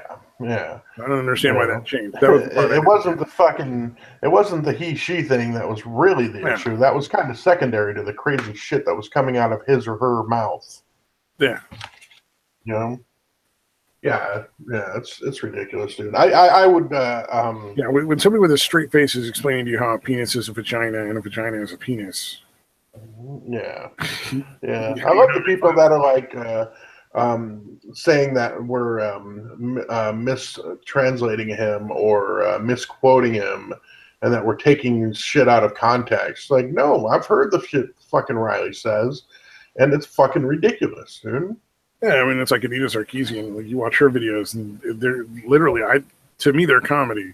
I understand why people get frustrated, but literally, I watch them and I just start laughing. Yeah. No, I doubt she believes the bullshit that she. Oh, have you watched her series on Legos? No. It's worth watching. It's the most absurd thing you'll ever see. Yeah. It's like 2 videos on why Legos are sexist. Oh my God! What's the general gist of it, dude? Just in case I never get around to it. That they're purposely making Legos only for boys, and girls can't buy. Yeah, it doesn't make sense. I get it. Okay, it's the same bullshit.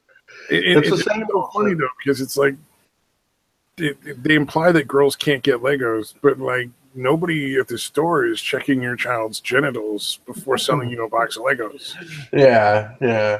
No, these people become fucking parodies or fucking cartoon versions of themselves, parodies of themselves, dude. Well, and the funny thing is, this bitch was in front of Congress. Yeah, that's what's scary. Yeah, so was Zoe Quinn for fucking 5 guys behind her fiance's back, Yeah. That's how she got fucking fame. She managed to find somebody talking about her on some random website and not even talking to her or adding her at all or whatever. And she managed to fucking claim that as harassment and fucking build it into this huge thing, dude. It's, they're fucking full of shit. The funny thing was, with her and Gamergate, she was only the center of attention for like 2 days. And Right. really, even then, the majority of people were just talking about how it illustrated the issues in the gaming industry. Right. And not even about, like the majority of people most people from the get-go who were talking about Zoe Quinn weren't in like going after her directly and saying she's a terrible person. Right. Most of them are saying, look, Zoe Quinn was banging this person, and lo and behold, these games that she sent out that were awful were getting really good reviews from this person that she was fucked. sleeping with, and this explains why we don't like the gaming journalists. Yeah. And honestly, the games journalism shit is still incredibly corrupt, man. Oh, I don't know why anybody pays any attention to any of them, dude. Kotaku and fucking. I think that's why they went after a lot of the YouTube game channels, because that's where people are getting their reviews now. No, you go onto a YouTube video, watch somebody play a game, and make up your own damn mind. Even if they're doing crazy, PewDiePie shit, you still see how the game works. Yeah, and they can pass a tutorial generally pretty quickly. Yeah, they actually know how to play the game. Yeah, it really does seem like a lot of the people that are still in that game journalism, they just can't play it for fucking shit, dude.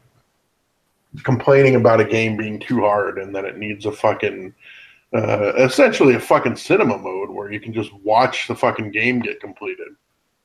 Yeah. What was it? So fucking ridiculous. What's the name of that fucking game? It was a terrible game. It was a great story, but it wasn't a game. You're talking about the Zoe Quinn one? No, this isn't anything to do with Zoe Quinn. I'm trying to remember the name of this video game. Hold on a second. I'm gonna look this shit up because it was one of the worst fucking things I ever experienced as far as games. Was this back during Gamergate or part of Gamergate or? Well, everybody loved this game, and I don't know why, because it wasn't a game. Right. So you go through this game, and you can like rewind time and change the outcome of things, and do all these cool things in order to like get your main character to the end. Yeah. It wasn't the one from the original Xbox, the Blinks, the Time Sweeper. You're not talking about that one, right? No, Life is Strange was the name of it. Okay. Right, and then so you do all these things, you make all these choices. It's supposed to punish you or benefit you. You get different outcomes and everything, right? And the whole thing at the end comes down to there's this storm, and you can either save your best friend or the town, but you can't save both. Oh wow. So all of these things you've gone through to save everybody from like this, there's this weird murder mystery that's involved, and save all these people from all these other things so that they don't die. And then at the very end, none of it matters in any way, shape, or form. You literally just have one choice: save your friend or the town. Wow. So no matter what branches you take, they're going to branch back into those two fucking choices. That's it. No, that's fucked up. It's so dumb because you play this whole game, and like you go through and you save your friend, and you fucking you get this murderer caught before he gets gets people, and you expose actually 2 murderers, and you save all these people from getting injured in like accidents throughout the game, like various different ways, and it's so crazy. And it's a lot of fun. Like, it's a great story. Like, if it was just a movie, it would be fun to watch. Right. Because that's what I was thinking. Because like you were talking about, it should be just a cinema. Like that seems like, and it got all these rave reviews, and it was a shitty fucking game. Right. Because it wasn't a game. Yeah. It was like an interactive novel, I would say. Oh, okay, I got you. And I'm totally fine with that. Like, there's room for interactive novels. I don't have a problem with that. Just don't sell it to me and tell me it's a video game. Yeah, that's pretty ridiculous, dude. Yeah. But yeah, it's gotten fucking nuts, dude. And I don't understand how people don't realize how full of shit those bitches are. I really feel bad for the kids, like especially the younger kids who will still have faith in these game journalist outlets or parents that are buying games based off of the stuff they look up on them. Yeah. You know, because you're spending $60, and you know, $60 is not a small amount of money. Even you know, even for people that have a lot of money, it's still not a small amount. Right, right. But especially for some kids, you know, like that's their allowance for like, you know, a couple of months that they saved up to buy a video game. Yeah. And they bought into this review and then got the worst game fucking made that year, you know? Yeah. Yeah, just because some fucking chick blew the guy or whatever fucking reason it is. It's not on the up and up, whatever it is. And you can't get your money back on these games. No, fuck no, dude. Not on Especially new when games. it's like the PlayStation or like a console game. Like once you've opened that disc, it's yours, man. Unless the disc doesn't work. Yeah. Yeah, that's why, dude. That's one of the reasons I don't buy new games anymore, dude. I don't remember the last time I bought a new game. It's been years. Yeah, Because you because can return used games. Yeah, with a used game, you can sell it back for, you don't get quite as much as you got, but you can return it. You got a 7-day window to fucking return it. Really? Okay, cool. Yeah, GameStop will let you return shit. So long. Oh, I gotcha. No, you can return them within 7 days. It's a really you could essentially rent games for free if you really wanted to. You could fucking buy it, return it within 7 days, over and over. Like I don't know if they have some way set up to stop you from doing it constantly over and over again, but you can pretty much rent games for free. Well, eventually they can just say, you know what, we're not gonna let you buy anything else. Yeah, yeah. But you can definitely do that. Like if there's a game you can play through in a week, you can fucking play through it and return it and be done with it if you don't want to keep it and get your money back. Well, I mean, you could do a similar thing with the way Netflix used to be set up, where you get the DVDs, and I think you still can. Oh, right. A buddy of mine signed up for Netflix and just built this like several hundred movie collection, digital movies off Netflix. Oh, yeah.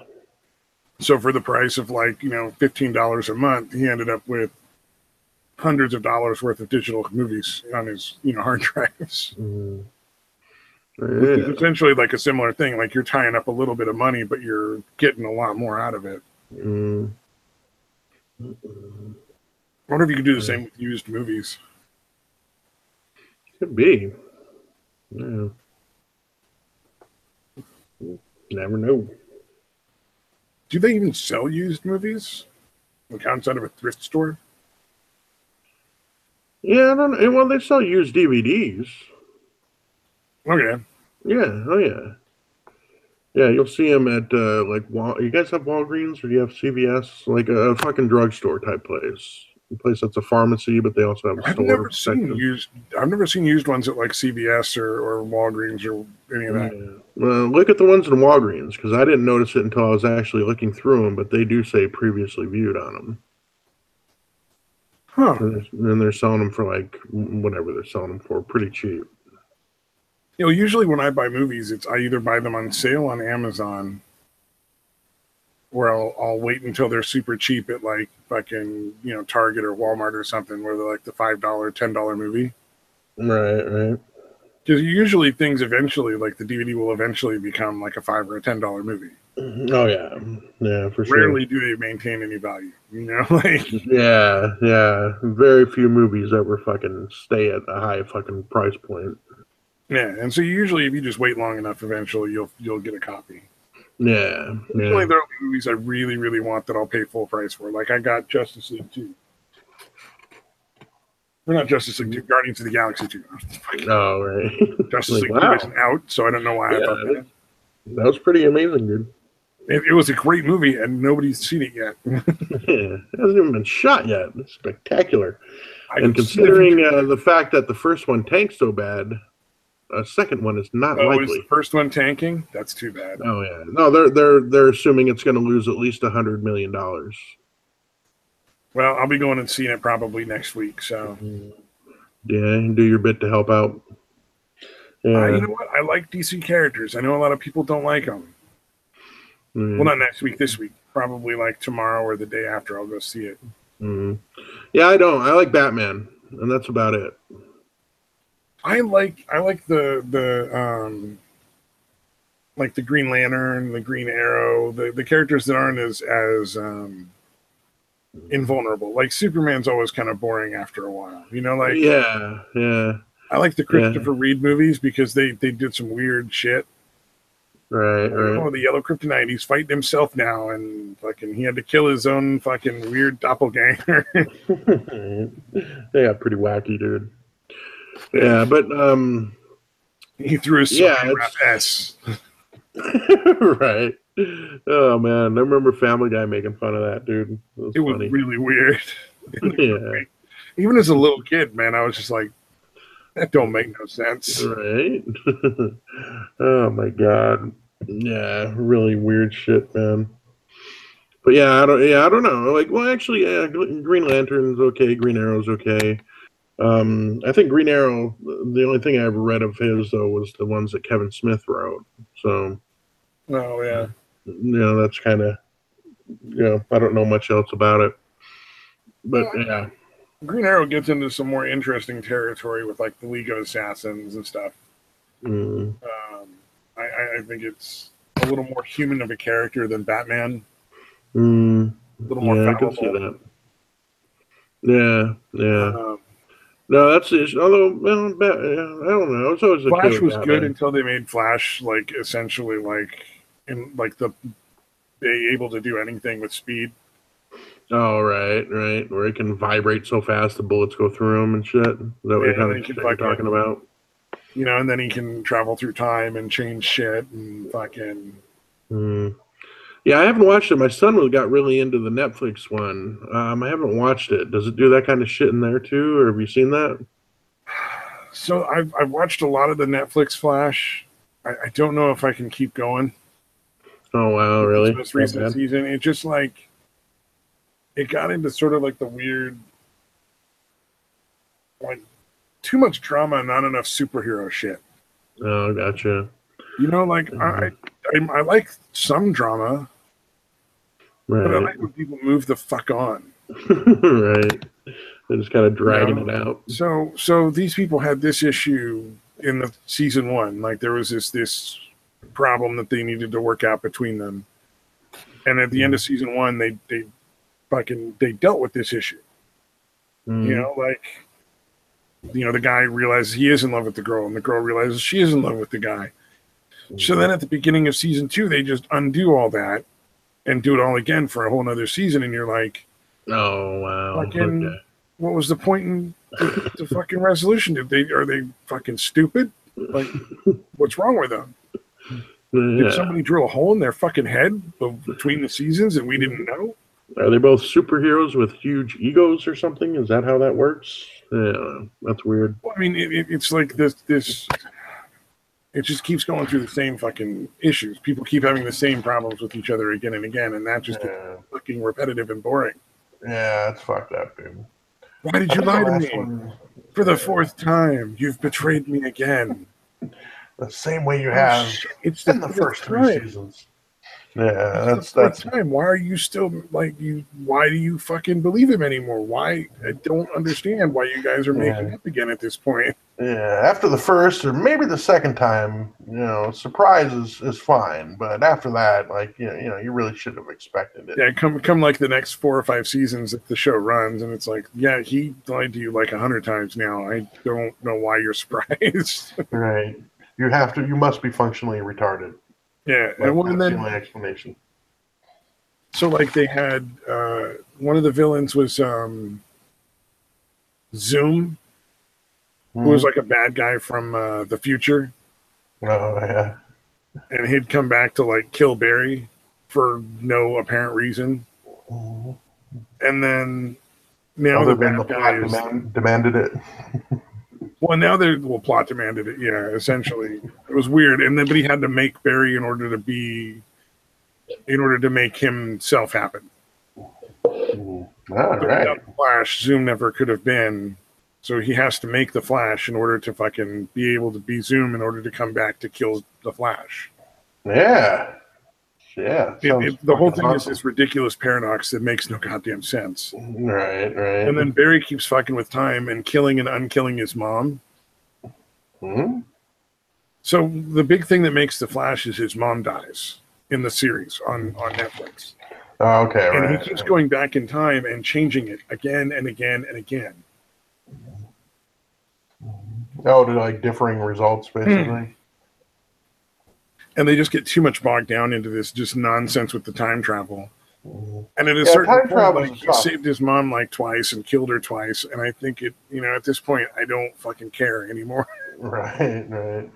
And now Oh he's my facing God. the speed god, Mm. who is like, a million times faster than he is. So he needs to get even faster. And the whole thing has always been about him just getting faster and faster and increasing his speed, and his speed getting bigger and bigger instead of him fighting interesting villains and stuff. It gets bogged down in like these whole long seasons where they're just going after one guy, and it's, Yeah, is he pretty going to kill this ridiculous. person that you love or not? And I don't know. I don't care. All I don't right. care anymore. Yeah, I think my son was into it, but he's also, 13, so yeah. Well, I Although he think the catches a lot first. of shit. For his age, he catches a lot of fucking plot holes, dude. So I'm Well, I think surprised. the first few times you watch stuff like that, it's fine. But I've just seen so many different stories like that it gets boring. Right, right. You know which You one I know, thought was really good was the Jessica Jones series on fucking Netflix. I really like that that was one, dude. phenomenal. Yeah, yeah. David Tennant does a great job of showing what could go horribly wrong with somebody that can control your fucking mind and is a Yeah. sociopath. And granted, Purple Man in the show was nothing like Purple Man in the comic book. Right. It was still a really well set up character that was really Yeah. well balanced for the show. Yeah. Yeah. Yeah. I never read the comics actually. I never did any of the Oh, in the Marvel comics, X. that guy is literally purple. Oh wow, that's Like crazy. it's a chemical spill that fucks with him, and yeah, it's not. And like people know that he can do it. After it's not like this big secret forever and ever Oh, gotcha. because he's Okay. a fucking purple guy. Like, Right. and I think there's other stuff you can do or something. Yeah, it gets crazy. But it has something to do with the pheromone he releases instead of, I think in Jessica Jones, it was about the way his voice worked or something. All right. But in the comics, it was like a chemical that was released from his skin due to like this weird accident in the chemical plant. Oh, gotcha. It was But a good yeah, update. Essentially, like they took an old character and revamped it in a really good way. yeah, yeah. I really, like I said, I never read the comics, but yeah, that was fucking phenomenal. Well, I like Tennant. Again, he's really the only Doctor Who character, Oh yeah, well, and Doctor she was a Who that I great really actress like. too. Like the lady that played Jessica Jones played it really well. Yeah, yeah, she did. And Yeah. then if you look at what they did the spinoff with Luke Cage was awful. Yeah, I never caught that. Yeah. It got like halfway through started to be all right, and then like halfway through it just bogged down into weird political nonsense. Okay. And They then need to do a House of M storyline. That would be interesting. I'd like to see a X-Men slash or whatever the fucking house. Are you familiar with the House of M storyline no, in not offhand. Marvel Comics? It was basically the Scarlet Witch. Are you familiar with her and her fucking hex power or whatever, and Yeah, her chaos magic as well? Well, yeah, basically, she's losing her fucking mind. Like she's literally having like a psychotic break, and with those powers, that's fucking dangerous. yeah. You know what I mean? Um, so basically, I think it's Magneto changes shit to where he has her kind of cause a thing where Magneto and his family rule the fucking world, essentially. Mm. Like there's some kind of weird thing where all of a sudden, just like they're in charge, and there's mutants everywhere. Like almost everybody are mutants, I believe, if I remember correctly. And I may not. But then, That sounds really interesting. yeah, no, that's a good. It was a good one. Wolverine is literally the only person that knows what happened. Like he's the only one that remembers the way shit used to be. Because Everybody he's else, Wolverine, and Wolverine is like that weird immortal character. Yeah, yeah, Wolverine is a weird little anomaly guy. So basically, um, that happened, but she's still fucking crazy. Like, you know what I mean? Like she's still unstable even in that environment. So they're trying to yeah. kind of keep her in her wraps. But then she ends up burning the shit back. But it goes the other way where there's only like 198 mutants. I think they did some kind of the 198 thing, where there's like almost everybody lost their powers, and there was very few mutants left after she brought the shit back. And then I honestly don't remember what happened in there, but it was it was a decent storyline, dude. Oh yeah, well, I mean, I think every comic series has storylines that'd be interesting. Yeah, yeah. It's like the Green Arrow series just kind of got bogged down into like too much drama. It's the same thing as the Flash. Like not enough like wacky villains, and then too much like drama and political stuff. Right. Because that's really obviously about the like 1% versus the rest of us kind of deal. Yeah. And in that series, it's very much the Green Lantern is taking out the corrupt, politicians and business people and stuff. Right. And it's like, that's cool, but you really need to intersperse with some really wacky villains more often. Because right. what made the Green Arrow fun was just the weird people he fought. Same with, Batman and all the others. Yeah. And then what was the other one? Oh, Daredevil. I just couldn't get into Daredevil because he won't kill nobody. Yeah. It was a little weird. Yeah, these movies came out, or this series or whatever, and honestly, Jessica Jones was really the only one that I got into, man. I really haven't watched any of the other ones. I watched a lot of Green Lantern, but I just kind of lost interest because it started getting into weird time travel stuff along with the Days of Future Past. No, not Days of Future Past. Whatever it was, the one where like the Time Lord, they had a time traveler guy, and he took a bunch of the characters from the Green Lantern series essentially, and they all start traveling through time to kill what's his name, because like Hawkman and Hawkgirl are fighting this guy who's immortal. Oh, right. I forget what his name is. Oh, that's going to drive me nuts. But essentially, they go start traveling through time to kill this guy. Only to Apocalypse? No, not Apocalypse. Right. Yeah, I'm not that familiar with DC. Randall Flagg. Okay. And essentially, Hawkman and Hawkgirl were like ancient Egyptians, aliens that came to ancient Egypt to rule over the people for some reason. It was all benign. I don't remember how. And Randall Flagg was a priest, and he somehow gained immortality when they killed him in some sort of weird like love triangle thing where like he was trying to rape the girl or take the girl from the guy. I don't know, but it was weird. All right.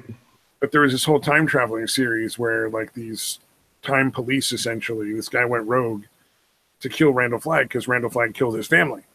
And he wants to save his family and kill Randall Flagg. And then they'd go through the whole thing, and the big fuck you at the end is Randall Flagg was basically in control of the time police the whole time, so everyone was, helping him out. Oh, God. Awesome. So it's kind of like, it was just such a predictable thing because you're like, wait a minute, by this point, he's gotten through all these ways they couldn't kill him. Yeah, he's got to be in charge of these people. There's no other way. Right. Yeah. That's fun. Yeah, and essentially, like, the time police had determined that if Randall Flagg survived, the world was better. So it was weird. Despite him routinely starting, like, these insane wars and killing all these people. It would be even worse if he didn't, I guess. Yeah, somehow they'd convince themselves. It made no sense. Yeah, I don't know. A lot of the comic book stuff, it's kind of disappointing. Like, I'm still pissed that they made the kind of Dark Phoenix movie, and they made it where fucking Jean Grey had split personalities. Yeah. I was like, what the fuck, dude? That's fucking bullshit. Like, the Phoenix was an actual cosmic fucking force. You know what I mean? In the comics. Yeah, it wasn't a different personality. It was a whole other character that took her body over. Yeah. It's fucking, that still angers me. To this day, that still angers me that they did that shit, dude. Well, I mean, the time traveling one I only watched because it was partially heroes and partially villains working together. Right. And so there's always a lot of entertainment value in the villains and the good guys having to work together for a greater cause. Yeah, yeah. Plus, yeah, and I own those comics, so that helps. And they skyrocketed in value after that movie came out. Nice. Yeah. Well, not skyrocketed, but they definitely increased. The Days of Future Past comics definitely went up in value after that movie came out, and that always happens. That always happens. Oh yeah, man. Well, it's crazy. Like when back in the Lord of the Rings was big, and even now to this day, the books are now like $20, where they used to be like $7 or $8. Yeah, yeah. Paperback version, not even a hardback. Yeah, like I said, the fucking before the movies, like they were always going to be somewhat popular, I would imagine. But yeah, the movie just fucking kicked it into high gear. Oh yeah, well, I mean, it basically set them back to like probably the equivalent of whatever they cost when they first came out. Right. Yeah, it's pretty crazy. It's like the Harry Potter movies started coming out, and then the books got like exponentially more expensive every year. Yeah, well, they could get away with it. Yeah. People are fucking fanatical, but I tried to get into that shit, and I just couldn't. Harry Potter was fun. The only thing to me that really made it interesting was the stories got older every year. So, like, the first book is very much a children's book. Mm. And then as it progresses through the seven years of the Harry Potter school, because each book is a year except for the last two are both like are the last year, the 7th year of wizarding school split up into two. Oh, right. So each book is one a year at school. They actually get like it starts out as children's and it's like young adults, and then it's actually like adult stories. Right, I gotcha. So it's almost like the fucking target audience. Like it was almost like she was the books were progressing with them actually aging. Yeah, and it was also the people in the books were older too, so it had to deal with more adult things. Yeah, right on. So that was kind of interesting and well done. From what I've heard is whatever movies I watched, I remember somebody telling me like, no, well, those were really not all that great. Like you kind of have to, like they didn't really start getting good until this movie, and I'm like, okay, well, I just couldn't do it. I watched the movie and I was just like, I had heard how fucking like people's opinions I really respected loved these fucking movies and loved these books. But I really enjoy them. I'll still go back and watch them occasionally or read the books again. Mm. Yeah, I don't know, man. It didn't click with me, man. I don't know what it was, but not everybody's gonna like everything, man. I know people that hate Lord of the Rings, and I love it. Yeah, that's one I don't get. Like, well, no, I understand not liking something. Like, I don't fucking hate Harry Potter. It's just not my thing. I don't understand. Well, you know what I mean, when I say hate, I'm just exaggerating for a fact. Yeah. No, I fucking who was it? Somebody, fuck, I can't remember. I was watching somebody's stream, and this was a while ago. Probably why I can't remember who the fuck it was, but they were literally saying like how they hated Lord of the Rings, like fucking hated it. And I'm like, you don't just not like it? Like, how can you hate it? Like, I don't fucking get it. Like how you can be like angry at it and like hate it. The way you would hate something like that is if you wanted it to be something slightly different. Mm. So you started out liking it, but it went somewhere that you didn't really like, and that's why you hate it. Like you'd have to like it a lot before you could hate it. Yeah, that's what I'm saying. That's true. Or you just hate the fucking. You didn't like it, and you hate how many people did like it. I don't know. Yeah, maybe that could be it too. Yeah, maybe you just get tired of the fans. Yeah, they can be obnoxious. Yeah, like I love the Lord of the Rings. Oddly enough, I never read them or fucking. I completely ignored them as a kid. I did not get into them until the first movie was out on DVD. Oh, that's when I got into it, and I fucking love that shit from that point. Rick and Morty. Like Rick and Morty, I don't hate that. I think it seems all right, but I'm like, I could see how people would hate it because some of the fans are just fucking obnoxious. Oh, they're fucking horrible. They're literally like, oh, you're just not smart enough to get it. Like that's their fucking attitude. This is for really smart people. You're just not smart enough. And the show or is like getting the shitty fucking already. crazy In response season to the Szechuan sauce. 3. Oh, dude. Yeah. Like I saw videos where people were jumping up on the fucking counter and screaming, "I want my Szechuan sauce!" And I'm just Yeah. like, somebody get a fucking stun gun in here. Like, Right. Yeah. Make this guy have a fucking accident of some kind. Yeah. yeah, No. get him in the balls and make him piss himself. Yeah. Right. Oh man. Yeah, no, it's that fandom went south. It went sideways really quickly. The show is not that good. It's gotten worse every fucking season. You No, know, I watched already. an episode and it was all right. It wasn't bad.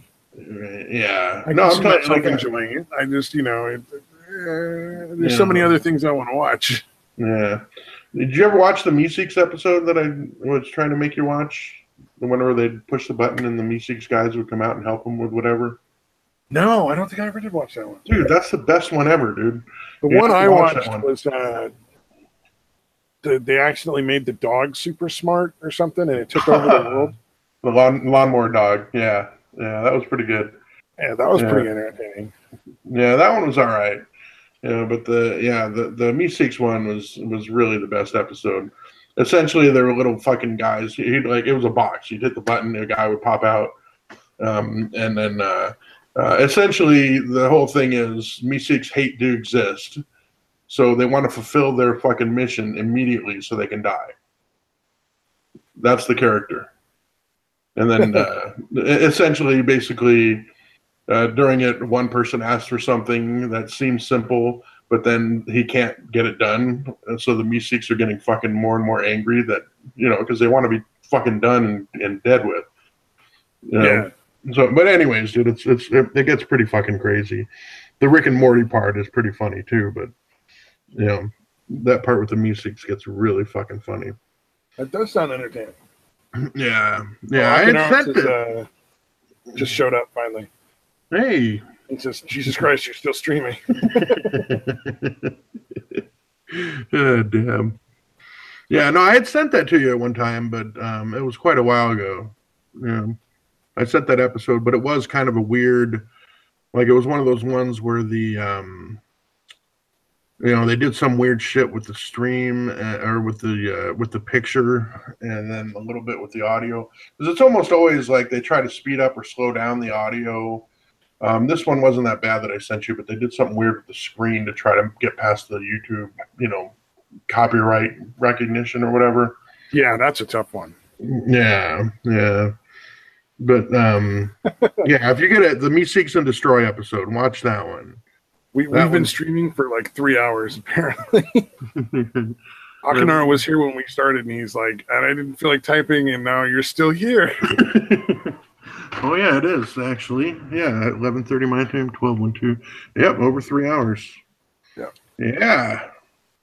What do you think? You wanna? It seems like Akinara wants us to stop. He is telling us to stop. Yeah. I think. God damn.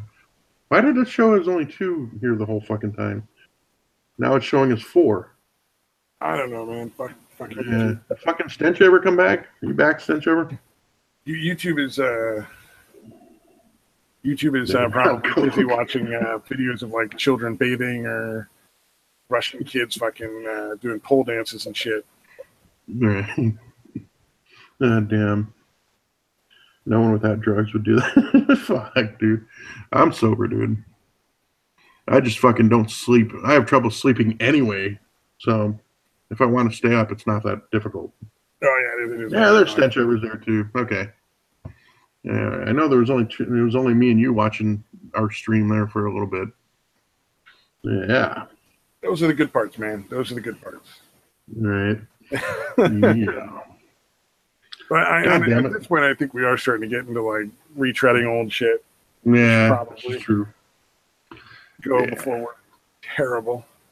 Yeah, I got to somehow fucking get to the try to get a doctor appointment in the morning to get my Suboxone refilled. So that's going to be a challenge.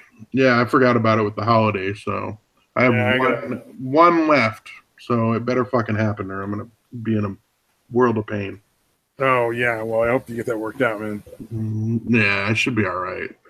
I said I have the doctor's cell phone number if all worse comes to worse, but I'd rather not do that if I don't have to.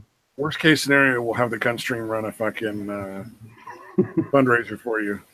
All right, sounds good. Do it. All right, man. We'll see you guys later. We're gonna go offline now. Yeah, bye-bye. It seems like shitty because you just got back, but you know. Yeah, this is way too long, and I need to get to sleep. Yeah. I hope you get your pills as well. He apparently needs to get his fucking pills too. Yeah. William, if you take pills, I hope you get them as well. Right. All right, man. Peace out, guys. All right. Later, fellas.